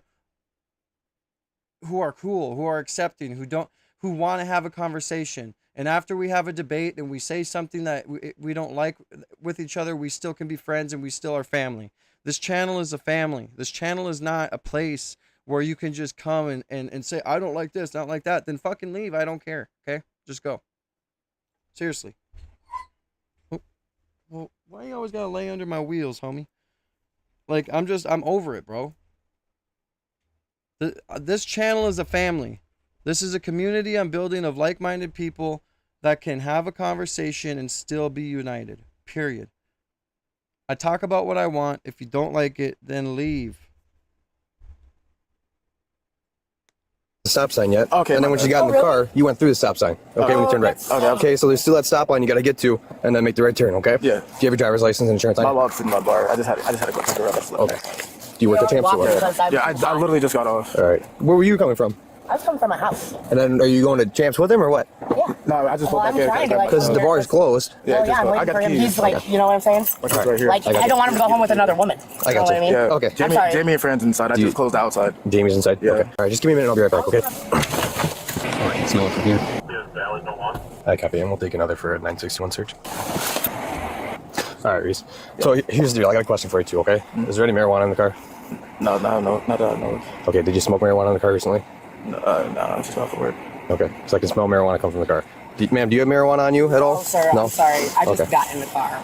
Okay, so here's the deal. We're going to have to search the car, okay? Because I can smell the odor. If you're being honest with me and there's nothing in the car, awesome, okay? But if you're lying to me, we're going to have bigger issues, okay? All right, so go ahead and step out of the car for me, Reese. Can I be honest? Yeah, you want to be honest now? I have. Try, sir. Okay. All that I have is a bowl. You got a bowl in the car? If you have a difference of opinion, then this is the channel you come to. All right, I'm over. I love talking to people about any opinion, and I'm willing to get my mind changed. I'm not right. I'm not left. I'm just a human on this earth trying to figure out the truth so we can unite. All this shit was given to us as a complex to separate us, and I'm no longer going to be a part of it. Right? Like, why? It's much easier to want to come to a conclusion and be united as a people, rather than sit here and continue to fight over the same old talking points and continue to try and tear each other's heads off over simple shit that at the end of the day, when you go to the dinner table, it doesn't matter. God, family, community, and love. That's all that matters. All the other shit is just nothing. Yeah, cool. What's your name is? Hi, sir. I'm Mickey, and I'm just over passing by. Like, you saw me in the car. Like, All right, don't wait for it. Just come on out of the car for me. Yeah, you can tell me where it's at here in a second. Just okay. All right, just go to the back of the car for me. Okay, hey, just take your purse and just leave it in the front seat. I'm sorry. No, you're gonna leave your purse in the front seat. Where are you going? No, you're gonna go in handcuffs. You're not gonna listen to me. You're gonna go in handcuffs. You're not gonna listen. Wait, I'm just a passenger. I don't care what you are. You're gonna take your purse. You're gonna leave it in the front seat. Whoa, whoa, whoa, whoa, whoa, whoa, whoa, whoa. Or you're gonna end up in handcuffs. No marijuana actually in the car. Just come. Just put your hands here for me. And now you're being honest with me. I appreciate it. So I'm gonna be honest with you. It's bigger than that, bro. We're falling into the traps laid by all the top families in the world, all the oligarchs, all the people who built the government. You think the government is actually like the government's not real, bro? It's made there. It's made and put there to make us think that we have some sort of say or control, when in reality we don't. Okay, we're gonna give you a warning for the stop sign. If it's all it is just a bowl, it's a ticket. Okay, if there's more than that, we're gonna have bigger charges. Okay. I'm sorry. No, okay. I'm sorry, sir. You don't have to be sorry, but you have to listen to what You guys are just interrupting him trying to get some pussy, bro. Come on, man. He was just trying to go get some cat, bro. He picked her up. They were on the way to go make a little OnlyFans video, and that's it. I'm telling you. What are you grabbing? Exactly. That's why. Oh my God, it's a penis straw.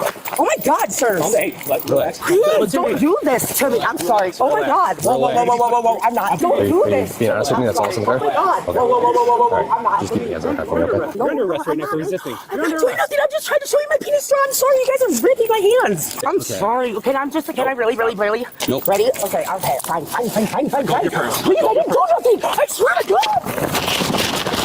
Okay, I'm good. Stop resisting. Okay, fine. I didn't do nothing. I swear to God. All right, just walk back to my car now for me, okay?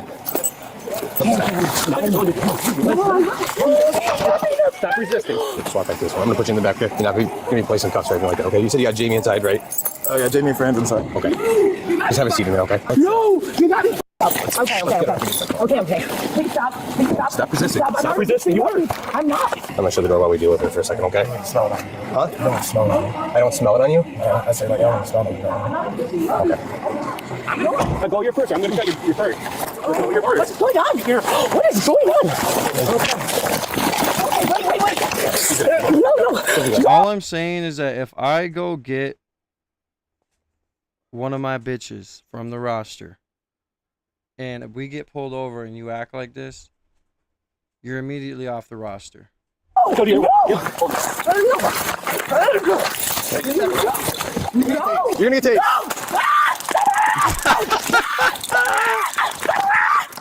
on your stomach. Give us your arm. You're gonna get it again if you don't give me your arm. Ready. Give me your arm. Do it again. Do it again. Give us your arm. Here we go. You're gonna get it again. I just got his car. Okay, I got this arm. You get yours. Oh my God. Here we go. Oh my God. Wait, no. I didn't do nothing. Welcome in, Jonathan. There we go. Okay. All right, she's not good. Okay. Have him get rescue started. Oh my God. She's gonna be 95. He is rescue. What the f? You, Francisco, give me 1 minute. I'll come talk to you, okay? 1 minute. We'll come talk to you. Please don't arrest me. I'm a passenger. You guys can't do that to me. Stop moving around. You guys can't do that to me. Okay. I'm there. Hey, on my arms. Keep moving. Okay. Did you take anything? Oh! No, you guys on the sidewalk. She was running down the sidewalk before and she got in the car. Oh my God, dude. Not sure where she's coming from. Hey, Sarge. Why? I guess. Why? Everybody okay? Let's roll her. Give me 1 sec. You got her, Mike? Yep. You tased her. I did. Okay. What the f? Bro, I didn't do nothing. I was a passenger. Right, Tyler? Calm down. Literally. What the f is your Roll problem? around to her side this way. Why are you doing this to me? I'm freaking out because Listen, you guys are relax. crazy. Don't try to take something out of here. She's got to be honest. Really? Where are we? You guys are doing this to me. My tits are out. My tits are out. My tits are out, dude. What the f? She's reaching with her hands. The more you move. Hey, spit out. Spit out. Don't get bit. Don't get bit. Spit it out. Spit it out. Spit it out. Spit it out. Spit it out. Spit it out. Spit it out. God, nothing. There's nothing there. She just swallowed something. Don't get bit. What it looks like? A white bag or a plastic bag with a little white powder in it. What's your first name? Nothing. It's nothing. Nada. What's your first name? Let me go ask Reese. Reese, she have coke on her, man? Is that what she swallowed? She swallowed a white plastic bag with white substance in it, dude. We just want to make sure she's good at this point. Do you know if she's a coke user or heroin or any of that stuff? She's just like a regular at the bar that you see. You're just being a good friend, giving her a ride. Okay. Yeah, because like I never let anyone coke. Anyone I know, like, go home without a ride. Because we really like to make sure she's okay. So if you know that she uses coke, man, she's not gonna get in trouble for it. She already swallowed it. We can't charge her with something she swallowed already. Do you know her first name? I call her Nikki. Nikki. All right, give us a minute, okay? Freeman know a lot more about her. Huh? Freeman know a lot more about her. He would. Okay. All right. I'll go chat with him just to make sure. Why'd you guys tase me, bro? Because you wouldn't listen. What are you doing to my f***ing body? He said her name. All I know her by is Nikki right now. Nikki? So. All right. Wow, thanks. Yup. Nope, my name's not Nikki. What's your name? Oh, you guys are kidnapping me. We're arresting you. Why? For what? Resisting What did I do? obstructing. What did I do? What was my charge? Resisting and obstructing. Oh, no, it wasn't. Okay. What did I do? What was I charged for resisting arrest? You said Fran knows who she is, so can I go chat with her real quick? Yeah, that's fine. Okay. I can't tell you too much, right? No, but I know. got But can you please check for because I already had 2 buddies die, or like 5 buddies die on me, like in the last week. 5 buddies. I already had 2 buddies die on me, or like 5 buddies die on me in the last week. Bro, come on, which one is it? You can't be sitting here telling me you go from 2 to 5 people dying in the past week that you know, homie. All right, calm down, fella. Calm down, fella. You might need one of these to calm down, fella, okay? Let's relax. Hey, man, we just need 9 more gifts to be sent. We'll reach our gift goal. Appreciate everybody gifting and sending gifts. Much love to all you guys. Make sure you hit that subscribe button with notification bell so you can be part of every single live we do. Become a member of the family. Make sure you guys double tap your screens to get those likes up. And also, any large donos, go to the link in my bio and go to my Ko-Fi. So is that about with the? I don't know what it is. I don't know what the people are doing, but she's on something? Can you please? Well, so that's why I was coming to ask you, dude. Is she a coke user? I think she already swallowed a baggie on us. Oh, we were trying to, yeah, I know. That's why we're trying to get her to go to the ambulance, get her to go to the hospital here. Reese is in the back of my car. Okay, he's gonna get a ticket, and then he's good to go. Okay, so he's not in a huge amount of trouble. She is, obviously. You know her name, dude? It's Nikki. Nikki. I don't know her last name. You know her last name? Please, still. Please. Nikki. Oh my God, please. Nikki, I don't want to go to jail. You guys are Stop. You're not helping yourself. I'm not trying to go down for now. Damn it, man. I already lost a bunch of friends. I don't need more. Right. No, that's, and I told Reese, like, you guys aren't in trouble if you tell us what she uses and whatnot. I have no idea. It was probably China, bro. She probably swallowed some China. I gotcha. I have no idea, man. All right. Let us take care of this, and I'll come meet you at the bar, okay? Where are you at right now? I'm in fucking parking lot of Champs and what's it called? This brick and mortar, whatever over there. I know exactly where I'm at. Are you going to be cooperative with us? You're acting a little erratic right now. Yeah, because I'm an innocent bystander that was in a fucking car, and you guys have no right to fucking treat me like this. Can you just be calm for us? Why I'm in cuffs, and I got tased 2 or 3 times to fuck. All right, here we go. 100 feet. Ready? 1, 2, 3, up. And we're gonna walk over here. You're gonna take a seat on the cot. Spin your legs up. I wasn't really trying to risk arrest. I was trying to like be. I'm sorry. I don't do well. Like I'm. Spin around. Kick your legs. What's going on? Take your feet up. Lay down in the cot. And you guys didn't even find anything. Oh my God, bro. This bitch is just. Oh my God. This bitch is rolling, bro. She's gotta be She's gotta be on something. I never understood when I was back and I was doing my shit and my partying and stuff. Like, I never understood how a woman or a man or anyone could act like this off what they use, bro. Never. I got it. You see someone do some Molly or you see someone do some whatever and they're all like all over the place going crazy. Like, you're not my friend no more. Huh? Because he swallowed it. No, I didn't. I watched you. No, you didn't. I don't know what you're talking about, bro. Now we gotta sit in the hospital and wait for that to go through. Can't wait. Yeah. We're just trying to help you. We just want to get You're not helping me. You're helping them. I'll follow the ambulance up to the hospital? Yeah. All right. Oh. All right, so here's the deal. She's going to the hospital. Okay. We don't know what she's on. Your buddy has to go to the police department because he's got to get fingerprints and a photo taken. Okay. But then he'll get released, so. Okay. And Nikki, she's never been like that ever before, ever. Like, she'll come here, do a couple shots of tequila, and then she'll leave.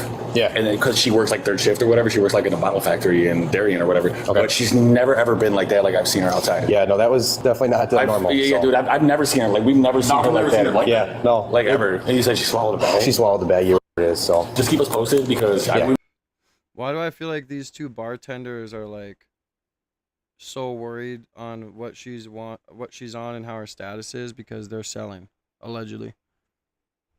Why are these two bartenders seem like they're the dealers here? we already had a couple buddies die, and it's yeah. Your buddy can call you guys from the PD too and whatnot. all right. So. All right, thanks, man. Yeah, like I said, he's not going to jail, so he's just getting a couple tickets. All right, thanks, guys. Yep. Why would you have to bring him to the police station and make him do fingerprints and a photo if he's just getting tickets for though? Yep. The male suspect, Reese, was cited for possession of drug paraphernalia for his bowl and was released. He is presumed innocent unless proven guilty in a court of law. The female suspect, Nikki, has numerous drug charges in her criminal history record. She was charged with her second or more offense of felony possession of THC for marijuana that was found in her purse, her second or more offense of felony possession of cocaine for the baggie she swallowed, 2 counts of resisting obstructing, and disorderly conduct. All of her charges received a repeat offender modifier. She took a plea deal, pleading guilty to possession of THC and 1 count of resisting obstructing, while all other charges were dismissed. She was ordered to pay $1,000 in fines plus court costs and was released back into the public. Now, people watching this probably focus on the taser, but that's not the part that mattered most here. What mattered was the change before.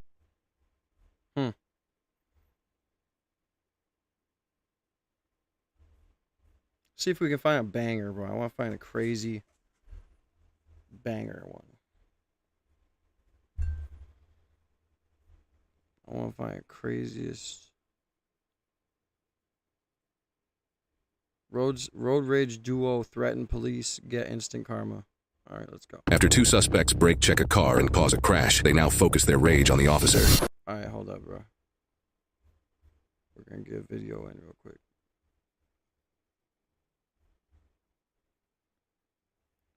Two road ragers threaten a cop, get instant karma. Let's go. After 2 suspects brake check a car and cause a crash, they now focus their rage on the officer. All right, miss. Unfortunately, you are going to be found at fault for the crash. All right. I know Why? you're from Georgia. Generally, laws are the same everywhere. That's why you can go from here to Florida. Speed limit signs look the same, you know. So in the state of Florida, if you're in a merge lane, someone's in the straight through lane, they have the right of way, which means it doesn't matter that he sped up. You slow down and you get behind him. The fact that you sped up and crossed over. We didn't speed up to cross over. We were saying the same speed. What did you say? You said you No. So even if you did that, you don't do that because I will arrest you. Next word out of your mouth, better be quiet. I have freedom of speech. No, that's a threat. That is a threat. I tell you what. Tell you what. Hold this. Turn around, put your hands behind your back. Nope. You resist. He's like, hold this to his girlfriend. Hold these tickets. That is a threat. I tell you what. Tell you what. Hold this. Turn around, put your hands behind your back. Nope. You resist, you will get tased. I'm telling you that right now. Put your hands. I haven't done nothing wrong. 2-5, send me another unit. Careful then. Oh, okay. So you don't have to worry about any of that. You can just go home. Okay. Okay. Sorry. Put your hands behind your back. You're going to get tased. You're skinny, bro. Stop. Put your hands behind your. He's like, you're skinny, bro. Bro, this man do not care. He's alpha. Is this alpha, guys? Is this like, how is this peak alpha male? He's about to get. He's like, you're skinny, bro. Get off me. About to get tased. Is he gonna eat the taser or is he gonna drop? Which one? Back now. Put your hands behind your back or you're gonna get tased. I'm not gonna give you another warning. You can leave. Oh, he can Stop resisting. Stop resisting or you're gonna get tased. I don't care. I will have your job. Do you know the? I will have your job. He said. Bro, if I was this cop, I would have already tased him, bro. What's your name and badge number? What's your name and badge number, huh? Turn around. Huh? What's your name and badge number? Please do it, man. Okay. Take off that badge. I wish you would. Please, man. What's your name and badge number? Okay, stop moving. I think I wish you would take off that badge, man. And do What what? is your name Are you and badge threatening me? number? I think I wish you would. Okay. I wish you would take off that badge. Shut up. I wish you would. What's your name and badge number? It's on the paper. Oh, really? I got you. I got you. Yep. Ma'am, what's your name and badge number? Lucas, 2031. You just told me you beat I hope you have that on recording. I hope you do. Okay. Man, I wish you'd take off that goddamn belt, boy. Keep threatening. Another charge. No, that ain't threat. It's a freedom of speech, sir. It is not freedom of speech. Yes, it is. It is a First Amendment right. Go over there now. Go what? Oh, watch out. Am I being detained? Go in my car. Yes, you are. Oh, God, for what? Why is this? Yo, why is this female cop not helping her or helping him? Like, why is she just standing there? Oh, no, never mind. Girl's going to get the cuffs. She's like, forgot him. Bruh, she's got like 3 sets of cuffs in there. She's got one. She's about to fucking get her ass, bro. Touch me one more time, and I'm gonna have your whole department. You're so overwhelmed, my guy. You're so overwhelmed. Have a seat. That's it, Mama. We're calling the fucking order. Here you go. I know. He go. She going to jail. ain't gonna cuff him, bruh. Bro, imagine this is a field training officer and this is a trainee, and she's like, I'm not gonna help you at all. Here you go. You go do it. She's making him do all the work, man. You are being placed under arrest. I have money. Around, I don't care. Dude, what's up with his body cam, bro? Thousands of signatures in motherfucking car. No, he's not. Mama. Put your hands behind your back. Mama. Put your hands behind your back. I'm going for this. They're calling you. You cannot. That is my property. He's detaining the second white female. Let's go. I'm on the phone. I have heard everything. You better let them know. Let's say bring your lead driver. So the driver, or the passenger that's in my car, starts threatening the passenger over here, or the driver of this car. So I say, hey man, you can't make a threat right in front of me. All right, so now you're gonna go to jail for threatening him. Go to put him in handcuffs. He resists, then starts. Hey guys, make sure you like the stream. Threatening me, telling me he'll beat my ass if the badge comes off. Okay, so now you're both gonna go. Detaining him, putting him in the car. She reaches in, tries to grab the cigarettes, tell her to get back. She reaches in twice. Now she's going for resisting. Let me get a female unit, and then we'll do that. Let my children go. I know who's on the phone, but I'm hanging up. I've been on the phone the entire time, heard everything. Let my kids go. She's got a dog in the car. We'll give it to the pound. Why are they still on the phone with him? Your dog's going to the Seminole County Pound, Like, all right? They don't have to be on the phone with the mom. Why didn't they just hang up right away? Your car's going to be towed, and you are going to jail for resisting. You have any questions? Okay, have a day. What? No, not when you threaten me. Yo, I didn't even threaten you, bro. I'm gonna have your badge. Okay. That's on everything, man. Nope, you cannot. You're an arrestee. You don't have the right. You can call him when you get out of jail. You lose your job over this, bro. You broke the law. You broke the law. You have the right to remain silent. Anything you say will be used in court as evidence against you. You have the right to an attorney now. You have the right to have an attorney present during all questioning. If you refuse to answer question, all questioning will be stopped. So that means you can be quiet now or keep talking. Oh, yeah, I'm going to. All right. Okay. You already released the other guy? Huh? The other driver, you already released him? Yeah. Okay. He already left. That's fine. He got nervous. He's like, Yeah, I can understand. Why did he call for a female unit when there's a female cop right there? That's kind of odd. Bro, you're not going to threaten somebody right in front of me. He did. He threatened him. But he was here when that happened. Yeah. Okay. All right, and that's why he left. Okay. Yeah. He got very nervous. He's like, I gotta go. Okay, that's fine. Well, I'm pretty she's pissed off, determined she's at fault. The other driver's in the straight through lane. They merged over, cut him off. Brake checked him and he hit him. Brake checking. You're at fault. He has the right of way. It's his lane. You slow down and get behind him. No matter who hits who. Yeah. If you're entering And then you jam your brakes in front of him. You're at fault. Yeah. So I'm explaining that to her. He gets all amped up and starts threatening homeboy in front of me. I'm like, yo, man, chill out. No, fuck that. Okay, well then you can go to jail. I have no issues writing this report. Yeah. So I go to put him in cuffs. He resists. Then tells me to take off my badge and see what happens. Well, them are fighting words per law. So you can go to jail. So I'm gonna go ahead and take him. We have animal control coming for the. I didn't even ask you. And then I think our car's running. Yeah. Well, the dog's in there, so I'm good with that. Sit, lady. No, you're good, bro. So it started off as a traffic crash. All right, bro. I don't feel like watching all that. Like, where's the meat and potatoes? Or explaining to them that they're at fault. He gets pissed off, starts threatening the other driver as I'm standing. I'm like, bro, you can't. Now you're gonna go for resisting. So, whatever. We're just waiting on our female sergeant. I'm gonna put you in my car. You're gonna be calm? Well, I'm calm usually. Can you put my hands in front of No. when I got into an accident? For policy, then I went back. Okay. Is your cups? You're not gonna touch my dog. They're He's not both allowed to about touch my 25. dog. We're giving it to animal control. Unless your mother lives nearby, I'm willing to turn it over to her. But she's like, I don't know why people think, like, I don't care about you recording. It's not a big deal. Record, but keep your distance. Especially when I'm detaining somebody. And then you're gonna reach in by my leg twice after I just told you to back up. Hey, Sarge. So we got one over there, the female's right here. Step out for me real quick. She's just gonna do a search on you. Just face the car. You got anything on you that's gonna stab me, poke me? No, hell no, I hope not. And while she's doing that, does your mother live nearby where she can come get the dog? I'm not talking to you, but I'll talk to another officer. Okay, then the dog can go to the pound. Do you have anybody near where somebody can get your dog, man? My mother-in-law is in St. Petersburg, Florida. So nobody close. No, but we could probably get somebody up here. Within the next 30 minutes? 15. We're not gonna stay here for 30 minutes. Before the tow truck gets here? Will I get the address of where? He'll be that is right next Right outside the jail. It's right next to you. You can literally throw a piece of paper. Let me go check on Okay, you. no, that's fine then. When I take you, I'll point you where you can go pick him up. Okay, thank you. Do you mind loosening them a little bit? Sorry, it's my first time ever being arrested, so I'm not used to this. It's hard to believe that's your first time ever being arrested when your ass was acting the way you were, bro. Time for everything, right? I hope it's the last time. Yeah, me Tell too. me about it. Have a seat. Thank you. 86 inches, walk over All here. right, let's see how he does the boy, man. Okay, thank you. 86 inches, walk over here with me, please. Do me a favor, step out. I already know. Come on. Grab some help with mine. Oh, I ain't gonna do nothing stupid, bro. I don't think you will. Come on. I'm just making sure your cuffs are not tight. I can literally get 3 fingers in there. By policy, all I have to do is be able to get my thumb in there. All right, You see that, right? Yeah, Thumb, I got you. thumb, 3 fingers. You don't have anything illegal on you, right? No, I should. Maybe up my ass, but no. I'll let the jail deal with that. All right, have a seat for me. All right. Thanks, Sarge. All right, you ready? Yes, ma'am. All right. Hey, sweetie, little baby. Look at that car, bro. Is that from the accident? Hi. Hi, there's a little puppy. Come in. Come in. Oh, it's okay. Yeah, okay. Oh, you're so sweet. Hi. Hi. Tell everybody thank you. Oh, you're welcome, honey. It's a good little puppy. Yeah. He's happy. He's happy. He got attention now. Okay. Do you know how long that they were here? Like, has he been in the car for a while or anything? Yeah. Well, because we were working a crash, so maybe about an hour and a half. An hour and a half. Okay. No And worries. here's my That's your card. card? Yep. Perfect. All Thank right. you guys very much. You're welcome. You're welcome. Thank you. No problem.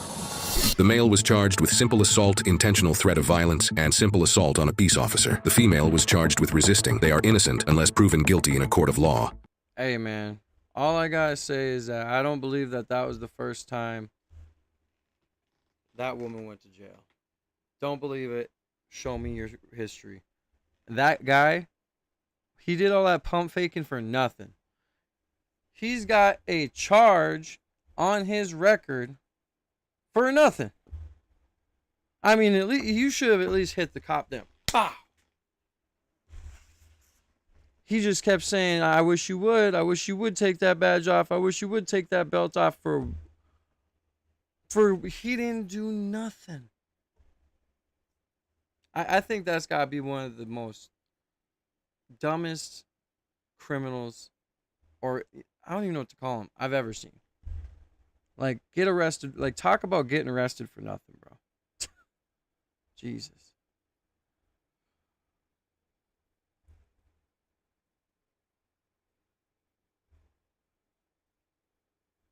This is a little channel, Vital Clarity, $4.99, $5. Says DUI mom speeds her 2 kids in the car, then police discover the truth. Should we see if it's a hidden banger, guys? Let's see if it's a hidden banger. Could you look at me? You're looking all the way away from me. It's kind of weird. Why are you going so fast? I'm trying to go home. Okay, trying to make it home? Where are you coming from? My friend's house. Friend's house? Okay. Is your kid in the back? Going 76 and a 45. And you smell like alcohol, okay? Yes. Dude, I know, dude. I'm telling you, that guy was stupid, bro. He's just like... Oh, shit. I better end the video, too, huh? Dude, that guy was stupid, bro. Like, dumb. I wish you would. I wish you would take that badge off. Get out of here, dude. He's so stupid. Oh, my God. I mean, at least get a swing on him, or, like, take him down to the ground and just prove to him you're stronger than him if you're going to do all that, dude. Or just shut your mouth. Like, that's the kind of dude where it's like you can't be his friend because he just doesn't know when to shut up. Like, he just keeps thinking he can yell and do all this other shit, and you're just, yeah, it's just not right. And you have kids in the car. Okay, do you have a license insurance on you? I have insurance. Okay, yeah, let's go ahead and get that. Central 9, can I get another unit off? And you got a license too, or just insurance? Do you have a license? You don't have a license. How much have you had to drink? My friend's house, and then it's right here. Okay, you see you're drinking at a friend's house? Tequila? Okay. Because you're obviously you got the glossy eyes. I can tell you've been drinking, okay? Your eyes are red, bloodshot, eyes, smell like alcohol. You're going 31 miles per hour with the speed limit, right? And you have 2 little kids in the car. Where you? Yeah, dude, I feel like this is just like a regular DUI. Ain't nothing crazy. Like, I prefer to just change the video at this point, dude. We get it. 2 kids in the car. There's people in the chat that think they can fix her. You know? I mean, I get it. I mean, I would think I could fix her. You know? She's pretty hot. Man flees at 133 miles an hour after stabbing his doctor. Let's get it, bro. Oh my God, bro. After a pediatric doctor was stabbed in the head. That was loud as fuck. Oh my God, dude. Sorry for that, but oh my Lord. That was loud. I thought I was just about to explode. All right, hold up.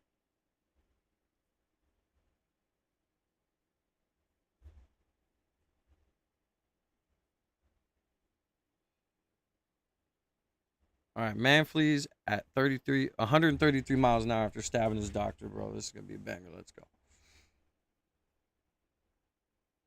Head, neck, and abdomen in Jupiter, Florida. Deputies with the Indian River County Sheriff's Office were told to be on the lookout for a white Lexus headed north on I-95. Meanwhile, Jupiter police continued tracking the vehicle via an Apple AirTag. Further information, Jupiter does not have a visual on it. It's strictly the track via the AirTag. Yeah, bro, my ears are done for. Stand by. Delta 14 might be a good source. We were just talking about he was in a helicopter carried on the group chat. Yeah, last I heard he was passing Orange. He snapped someone at a pediatric office. Where's the body cam from the office, bro? I want to see Emergency, the photos been put into the CAD call. We have entered it in the clock. Does actually any update on where the car might be? Dispatch has been updated. We don't get out of the freaking way. Cover the advising just south of State Road 60, still northbound. 678, same traffic. Looks like it's just a full chase. Number 2, visual on it? Yeah, you punched it. Okay, cars are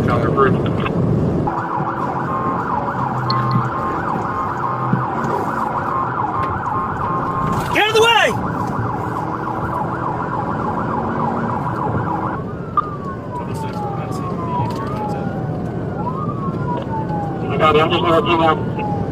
Dispatch has been at the inside. I was in the middle lane. Looks like a little Ford Fusion. Almost actually down the fast lane. Dude, what's up with you guys? So 13, go for a rolling roadblock. Over calibrator speed. We don't condone loving people. Dispatch has been Your mile marker. Flight attachment will be 51295.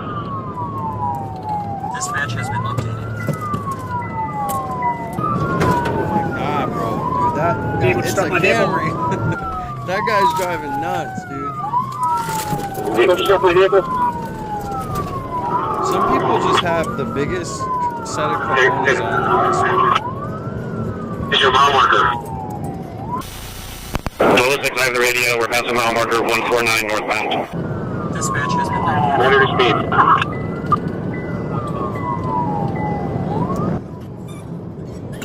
Oh my god, dude. How do you guys let me know? We'll make a U-turn. Look in front of the red roadblocks. Go down.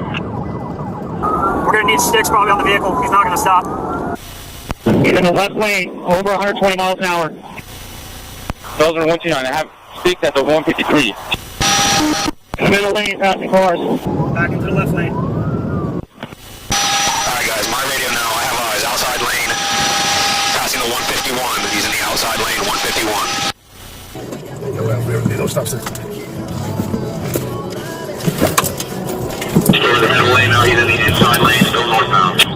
Let us know when you go over the bridge. We're going to have suspects ready on the other side of the 995. Yeah, 10-4, we'll try to keep you updated, we're trying to keep up with him, he's going pretty fast. Still northbound, switching the middle lane, still northbound. That's crazy, bro. And dude, when you drive that fast, like, you gotta be a good driver, because when you're fucking punching it like that, especially in a car, driving is so, like, the littlest movement could make you take the sharpest turn, you know? So, like, this guy right now is on open road, but dude, if this guy crashes, I mean, holy. There's a 6, I'm going to shut down northbound 95 at 156. Back into the outside lane. Now he is slowing down significantly. He's in the shoulder. Still northbound. Passing the 150, looks like 3. 2 miles from the exit. Traffic's coming to a stop up here. He's got to slow down. I'm slowing down. Just past the 154 middle lane. Dude, whenever that helicopter comes out, it just kills my ears. Bro, you can't be saying stuff like that. He's coming up to the 155 now, outside lane. I'm sorry, inside lane. Inside lane, still northbound. He's right behind you. I got eyes on. Hey, you're good to pin over 60 as long as it's safe to build. Dispatch has been updated. Alright, just past the exit, stand by on the inside lane. Hands up, guys. Traffic's slowing down. Get him, buddy. You guys in traffic is stopped because we're up here with Spike Strips, so not sure where he's going to go. Coming on the left. Okay, I have the radio, please. I will advise what he's doing. Middle lane, outside lane now. Get him! Get him! He's still northbound on I-95. I believe he just tried to get sticks. He continued. He's on the outside lane on northbound. I believe it was a successful hit on the stop sticks. He's in the middle lane. No traffic ahead. It's clear ahead.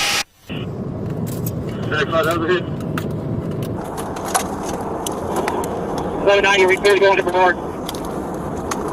Yeah, everybody's clear to go to Brevard.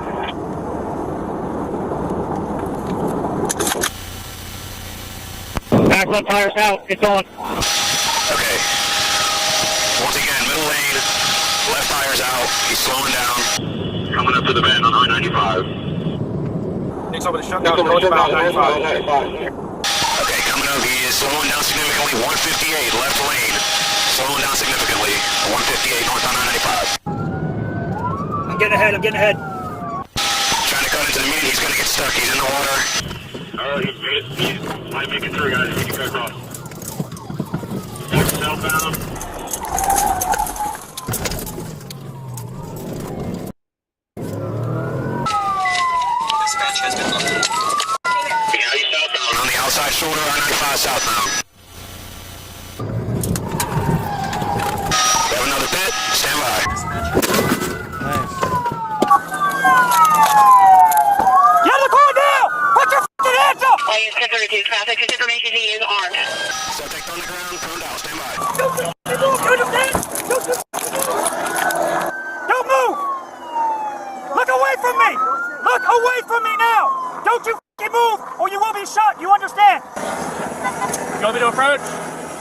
13, I got incident command.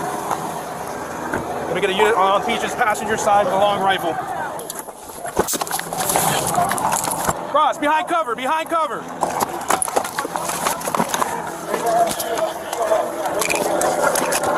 Passenger side, long rifle.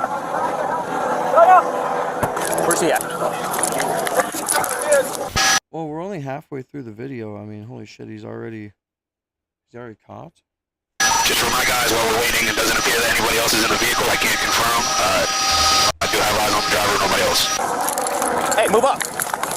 Move up on this side. Hey, I got him over here. Peach, you're giving commands, verbal commands, all right? Driver! Peach is taking over commands. Whoa, dog. Your nickname is Peach? Oh my god, bro. I feel bad for this cop. Why would you allow that, bro? Peach! Peach is taking over commands. Hey, Peach, get over here. Hey, Peach! You alright, Peach? Can start fire just because the car's smoking. Just have him station. Stay right there. Steve, on him. Take commands. Driver, shut up! Stand up! Muni, keep eyes on him on that side. Hands up! What did he say? Driver, shut up! Stay right there. Steve, on him. Take commands. Y'all don't mind yeehaw? Or y'all mind Yowie? What the fuck? Driver, shut up! Stand up! Muni, keep eyes on him on that side. Hands up! Face away! Take 2 steps to your left! Left! I swear you're a bot, Reggie. Somebody take commands. Keep walking to your left! Listen to me! Pick your shirt up with your hands so we can see your waist. Peach, cover the car. We got him. Grab your shirt and pick it up so we can see your waist. Don't look at me. Spin around. Spin around. Do a circle. I'm trying to help you. Please don't shoot. Keep doing your circle. Please don't shoot. Keep your hands up and do what I say. Nobody will shoot you. To your left. One more step to your left. All right, keep backing up.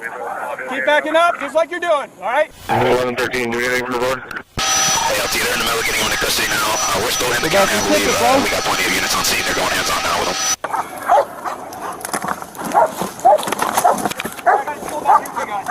Hey, just hold what you have. We're going to grab a shield and approach. I got a shield back here for you guys. Give +1 commands, you hear me? Anybody else in the vehicle, come out with your hands up! Anybody else in the vehicle, come out with your hands up! We got debrief from driver. I got you. Dude, why don't you just ask the guy, like, what is over this, bro? Yeah, Peach, cover that part. I know, dude. Oh my god, I can't with that name, dude. Peach. Why would you let them call you that, dude? Like, yeah, my name's Peach, bro. What the fuck? Oh, man. But this was what I was talking about the other day. Sometimes these cops, like, try to choreograph this way too much, bro. Like, you hit that car, it's done with, you got the guy, ask him if anyone's in there, and someone just cowboy up, grab your nuts, and go to the car and look, bro. Come on. You ready? Yep. You give commands? Yep. Hey, we're gonna move up, you hear me? You got anything else? No, sir. I ain't got nothing. Both shields, lip them up. Come around this side, Macias. The first fucking question you should have asked this guy is there anyone else in the car? Who else is in the vehicle? Ernest, come around. Come on this side.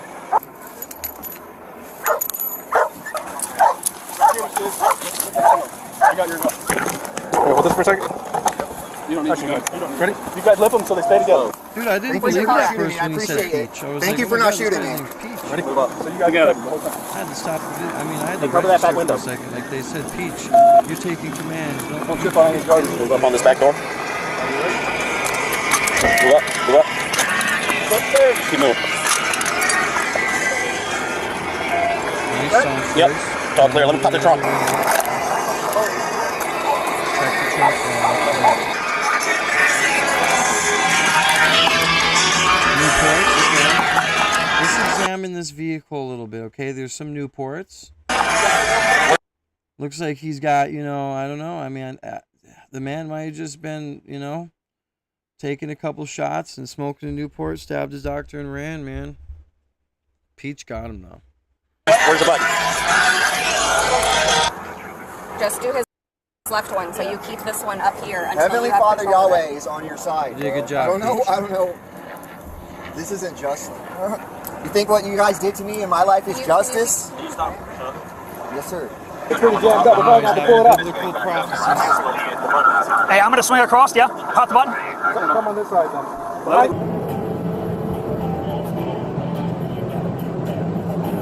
Dude, you can clearly see there's no one in the car. Why are you guys acting like you got, like... Suitcase. Suitcase. Dude, what you just think someone was in the car? Like, you guys are holding 2 riot shields and going up to the car with guns. Like, after you just got this guy and the trunk's closed, you're going to open it. You're acting like someone's in there. What? You'd think if someone was in there, you wouldn't need your gun for him. You'd probably be saving him, right? Like, they was just in a trunk while going 133 miles an hour and crashing. I mean, like, come on.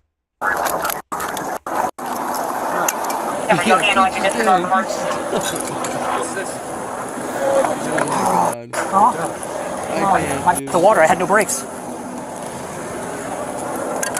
Just stop. Did yours? They're not supposed to do it. Mine said will not exceed 130. I guess that's what they top out at. What, Yeah. It's not fast. Mine wouldn't go. Take it out. He's moving. He's been searched already? Yeah. Nothing on yours? Well, I'm just saying, like, yeah, over, like, Peaches down, like, that, I just can't get over that cop's nickname, dude, like, Peach, why is it Peach? Like, what? What's the next crazy one we're gonna hear? We should keep, like, a list, like a top chart craziest nicknames. And what's the other? You got anything else? No, sir. I'd feel bad for him if that was his No, not yet. You're not hurt? Not yet. Physically, no, not yet. Not yet. No justice, no peace, man. We'll talk to you in a minute, alright? He's on one, dude. Holy shit. It's like smoking really bad if my oil pressure is really high. Is that the smell we're smelling? Probably not. That and that. Richie's brakes. Hey, how are you? How you feeling? I felt better. Feel better? Yeah. You hurt anywhere? They hit me. I think it fucked up my back, but there's nothing you can do, man. I got you. It is what it is. I hear you. There we go. We're just here to check, make sure you're alright. No, you're not. No, we are. We're firemen. We're different. It's a whole different entity. This man calls me. We're in the middle of class. He's like, where you guys at? I'm like, what do you mean, you were just here? He's Time to go to work, man. What's your name? Nicholas David Parchesco. What's your name? I'm Travis. Travis. Nice to meet you. Nice to meet you too, Travis. Where are you heading? I don't know. Trying to escape the Babylonian Empire. Yeah. Trying to escape. Because you people have only had me hostage my whole life. Who exactly? Satan, the devil, and all you Babylonian followers. Listen. I'm trying to help. I love and respect. This is why you shouldn't smoke meth and read history books. Everybody equally, man. She snapped someone at a pediatric office. I do not know why the system has to be this way. It's not right, dude. Just because I'm Egyptian or a person of color, just because I'm not a white person like you, man. She snapped someone at a pediatric office. You guys gotta hold us down and keep us poor. You know what it is, bro. I don't need to explain nothing to you. Yep. Man, you guys are teaching the youth really awesome, bro. Guns and drugs. That's all the youth is gonna fucking know, bro, because of you. Yeah, well, Satan put an evil curse on me so he could oppress the children of Judah. So, this isn't fair, this isn't just, this isn't freedom. She snapped someone at a pediatric office. Evil lizard serpents don't care about us. He's the type of detectives where you tell them the truth that they kill you. I can 100% promise you that they're not going to kill you. Prisoner in my own realm. Y'all made me prisoner in my own realm.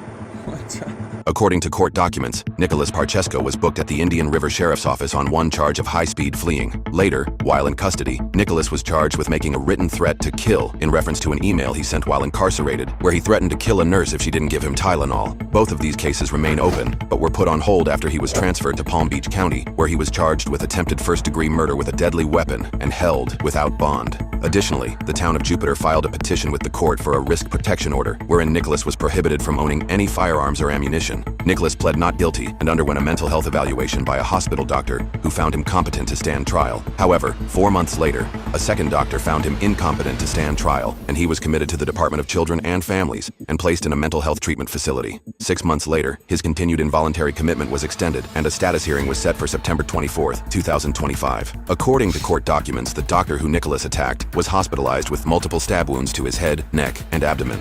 A detective interviewed the victim at the hospital and testified that he was a close family friend who knew Nicholas for 15 years and stated that his mental health had recently been declining in the time leading up to the attack. The doctor's daughter, who was present for the attack, testified that 6 months prior to his arrest, Nicholas attacked the doctor at his practice by punching him several times. Afterwards, he began sending numerous strange text messages containing nonsense. According to a Facebook post, the victim suffered only minor injuries and recovered from his wounds with his family by his side.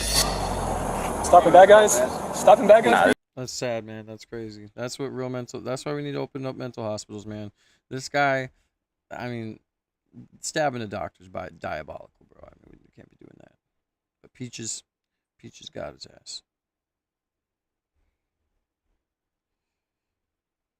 Yeah, I can never have any glassware. Like, I can't have, stuff like that because I always break it. I constantly am breaking it, dude. I used to have a Louis Vuitton bong, bro. Broke it. I mean, I can never have glassware, ever. I just constantly break it. Might last a month, might last 2 months, might last a year. I'm going to break it.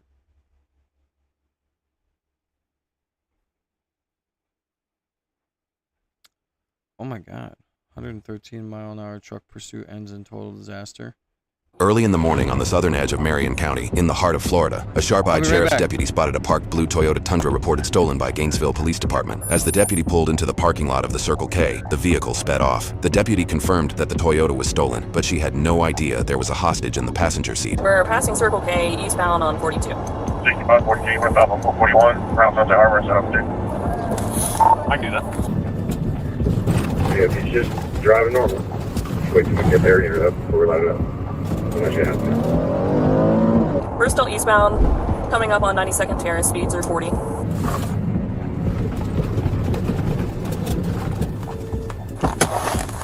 up 143, just south of Sunset. 26 on that.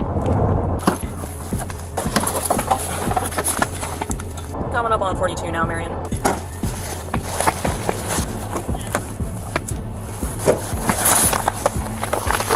Gonna be making a U-turn at 99th Avenue. Looks like we're headed back westbound and north on 97th Avenue Road.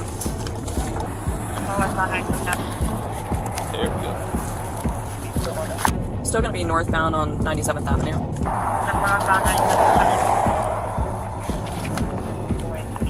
East toward 441 at the intersection of 441 now, most likely going northbound.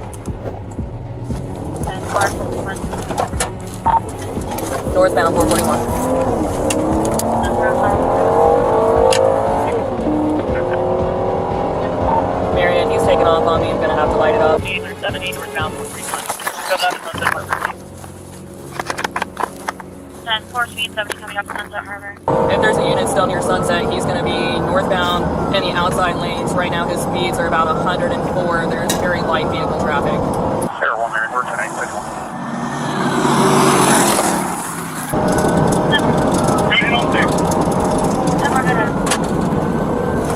Okay, northbound, turn to right onto Sunset Harbor. We're right on Sunset. Street. 441 passing Sunset Delight Ice Cream Shop.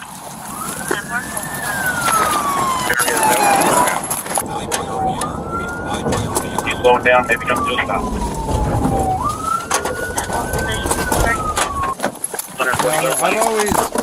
I've always just kept either Chillums or stuff like that because I always break it. Like, I don't want to spend a bunch of money on glass and break it, because I always break it. Boy, those coffee mug packs are really dope. I've seen them before. Eastbound on 143rd Lane. 10-4 eastbound 143rd Lane.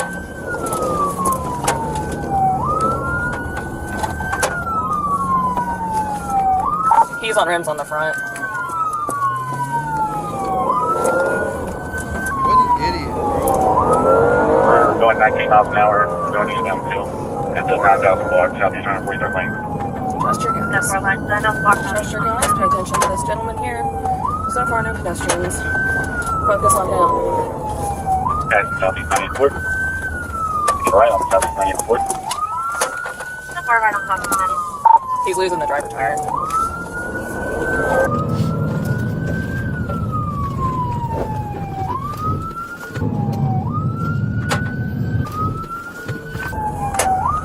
Yeah, I like edibles. You're right on southeast 144th lane.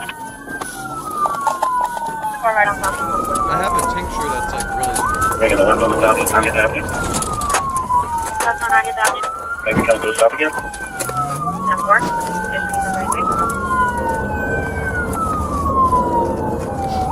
If he gets back out to Sunset Harbor, you can tell him that we need to go.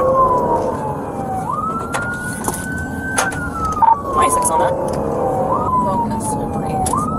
Focus and breathe. Focus and breathe. Focus and breathe.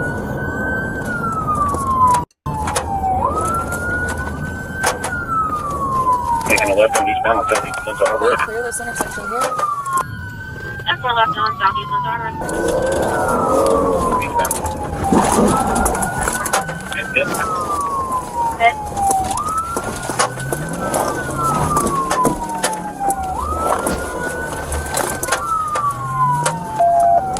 White female passenger. She just back in front.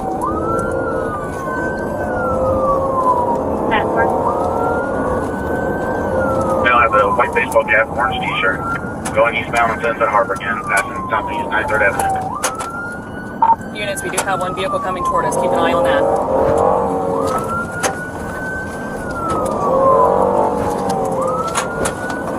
Just for another tire.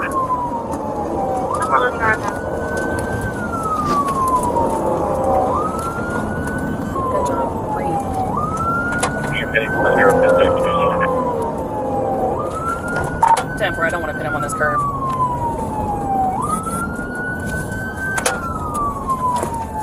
Making a left on southeast 100th Avenue. 100th Avenue. That's for left on 100th Avenue.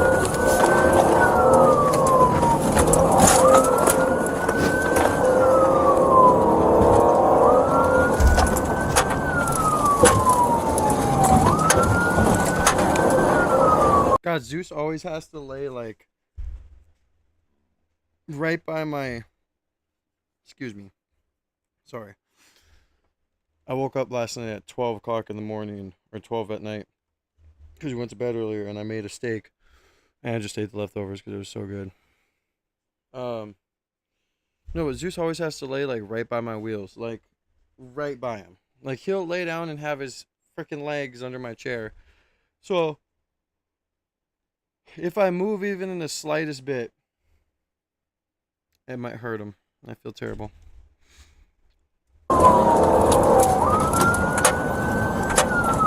Continuing northbound, 100th Avenue. Get some meat and potatoes here. Alright, we're almost there.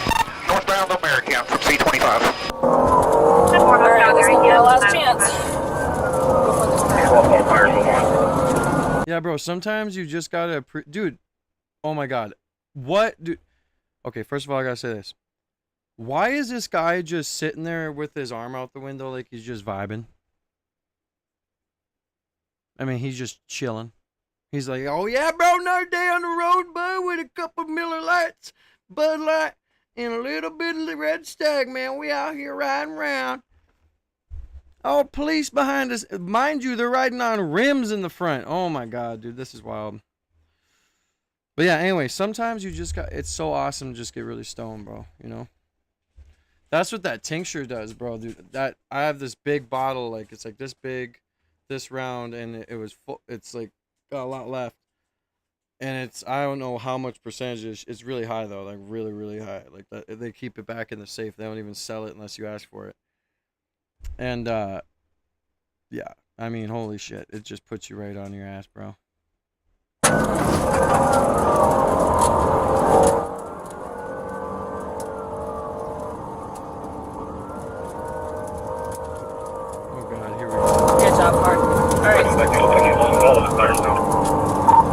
got the back passenger. 6694, turn on your left.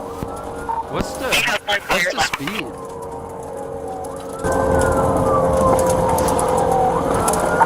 Air 1, are we looking safe for a bit up ahead? Yes, cruise is clear.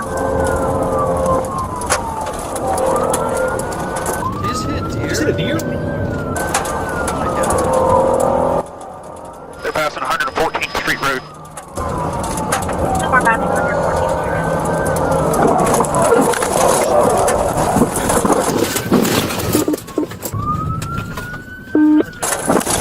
Oh my god. Hey,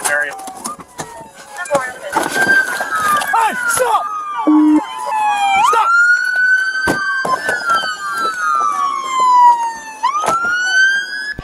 Looks like a 12,600 block of American. Yo, I commend that cop, bro. Aiming that girl cop who did that pit, got into a pretty good wreck, got out and got on the job, bro. Camp. Stay in the vehicle! Tough fool. I'd like to see what she's like in the bed, bro. Holy. Hey, we good to call him out to you, young? Okay, I'll call him. You can get him out. I don't know. He's standing up. Sir, you get out the window! Show us your hands! There was a passenger, bro. What happened to the passenger with his fucking arms hanging out? Show us your hands so we can help you! Stop breaching! Stop breaching! Your hand! Hey! Come out of the truck and show us your hands so we can help! How do you expect him to get out of the truck, bro? Like, get out of the truck now! Maybe if you had a sunroof. Wolfenberg, get better cover back there! Radio 10-1 tonight. Uncooperative, he's reaching for something. 10-4, 6733. Probably reaching for his friend, bro. Sir, show us your hands and exit the vehicle so we can help. Hey man, you want some better cover? I got unlock the door. I got my engine block. You ain't got a whole lot over there. You're welcome, man. Start medic hot to the signal 4-1031. Have them stage. The passenger's unresponsive. Sir, I need you to exit the vehicle so we can help you. Please show us your hands. They haven't secured yet? They're wondering. They're still trying to get them out of the vehicle. They're approaching now. Station still 1033. Yeah, did he on girl? No, not with that glass like that. He's in the back seat! He's in the back seat standing up! He's in the back seat standing up. Who's behind me? They got another shield? Who's behind me?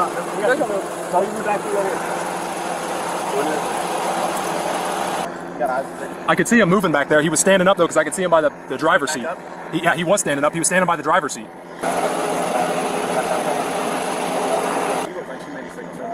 Yeah, she's... I don't know.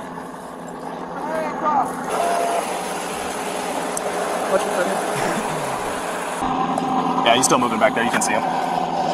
He's squatting now, though. I'm looking right at his head. Alright, I see a hand, I believe. You able to hit the spotlight on that window? Yeah, I probably can. I got it right here. I don't want any synthetic fire coming from this right side. Yes, sir. We're just shining the light on the window so we can see better. He's standing up against the top of the truck. Hey, get that back window out. Hey, don't you reach! Don't reach! Don't reach! Get up! He's trying to wake her up, it looks like. Damn. We got a visual on him on the front. Yes. He don't have anything in his hands. Both hands are empty. She's moving a little bit, maybe. Later, he's moving her. Both of his hands are empty. Both of his hands are empty, and he is moving her. Grab this Want to guy. get one person with a shield on that front window and just watch him? He's reaching in the dash. Hey, somebody's got to block the road. Don't get the traffic. Get out of here! Back up! Come over here a little bit, Howard. Rick, yeah, come over here. I don't want to cross fire, man. No, double shields. Someone's here. I mean, Larson, you side by side. No, because I'm going to need you. There's an LT. All right. He's got head and hands in the dash currently. I'll cover the back window. Yeah, you got to do it right here. You got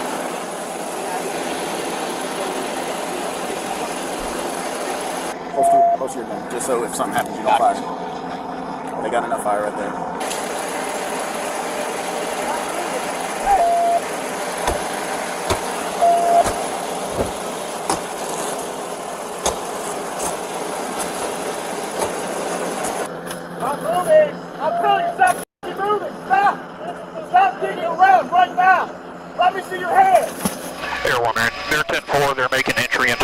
vehicle. You're about to get dog meat if you don't get out of that truck. We have got to get her first aid. You need to get out of the truck right now, or we're going to snatch you out, or you're going to get dog meat. We've got to give her treatment. So get out of that truck now.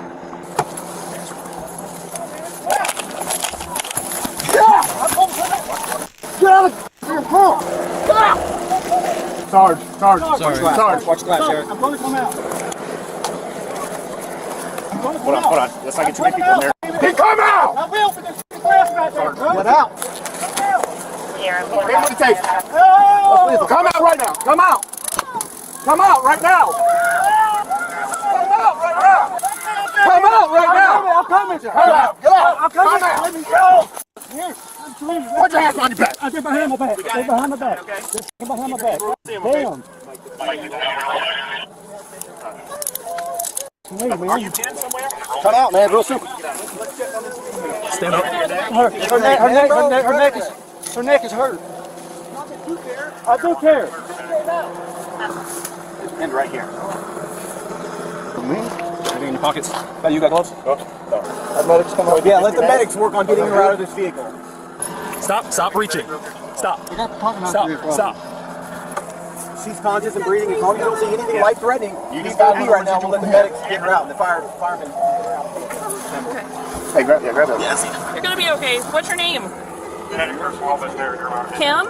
Well, keep talking to me, Miss Kim. It's gonna be all right. Put your chest on the glass. Spread your legs. Spread your legs. Hey, Miss Is Kim. it Kim or Kimberly? Kimberly, what's your last name, Miss Kimberly? 10-4 MCFR is just asking if it's going to be a rollover or if there's entrapment. It's a rollover, one entrapment. I have no idea where the probes are at. There's one. This side of the sky. You have things open up on the inside? Huh?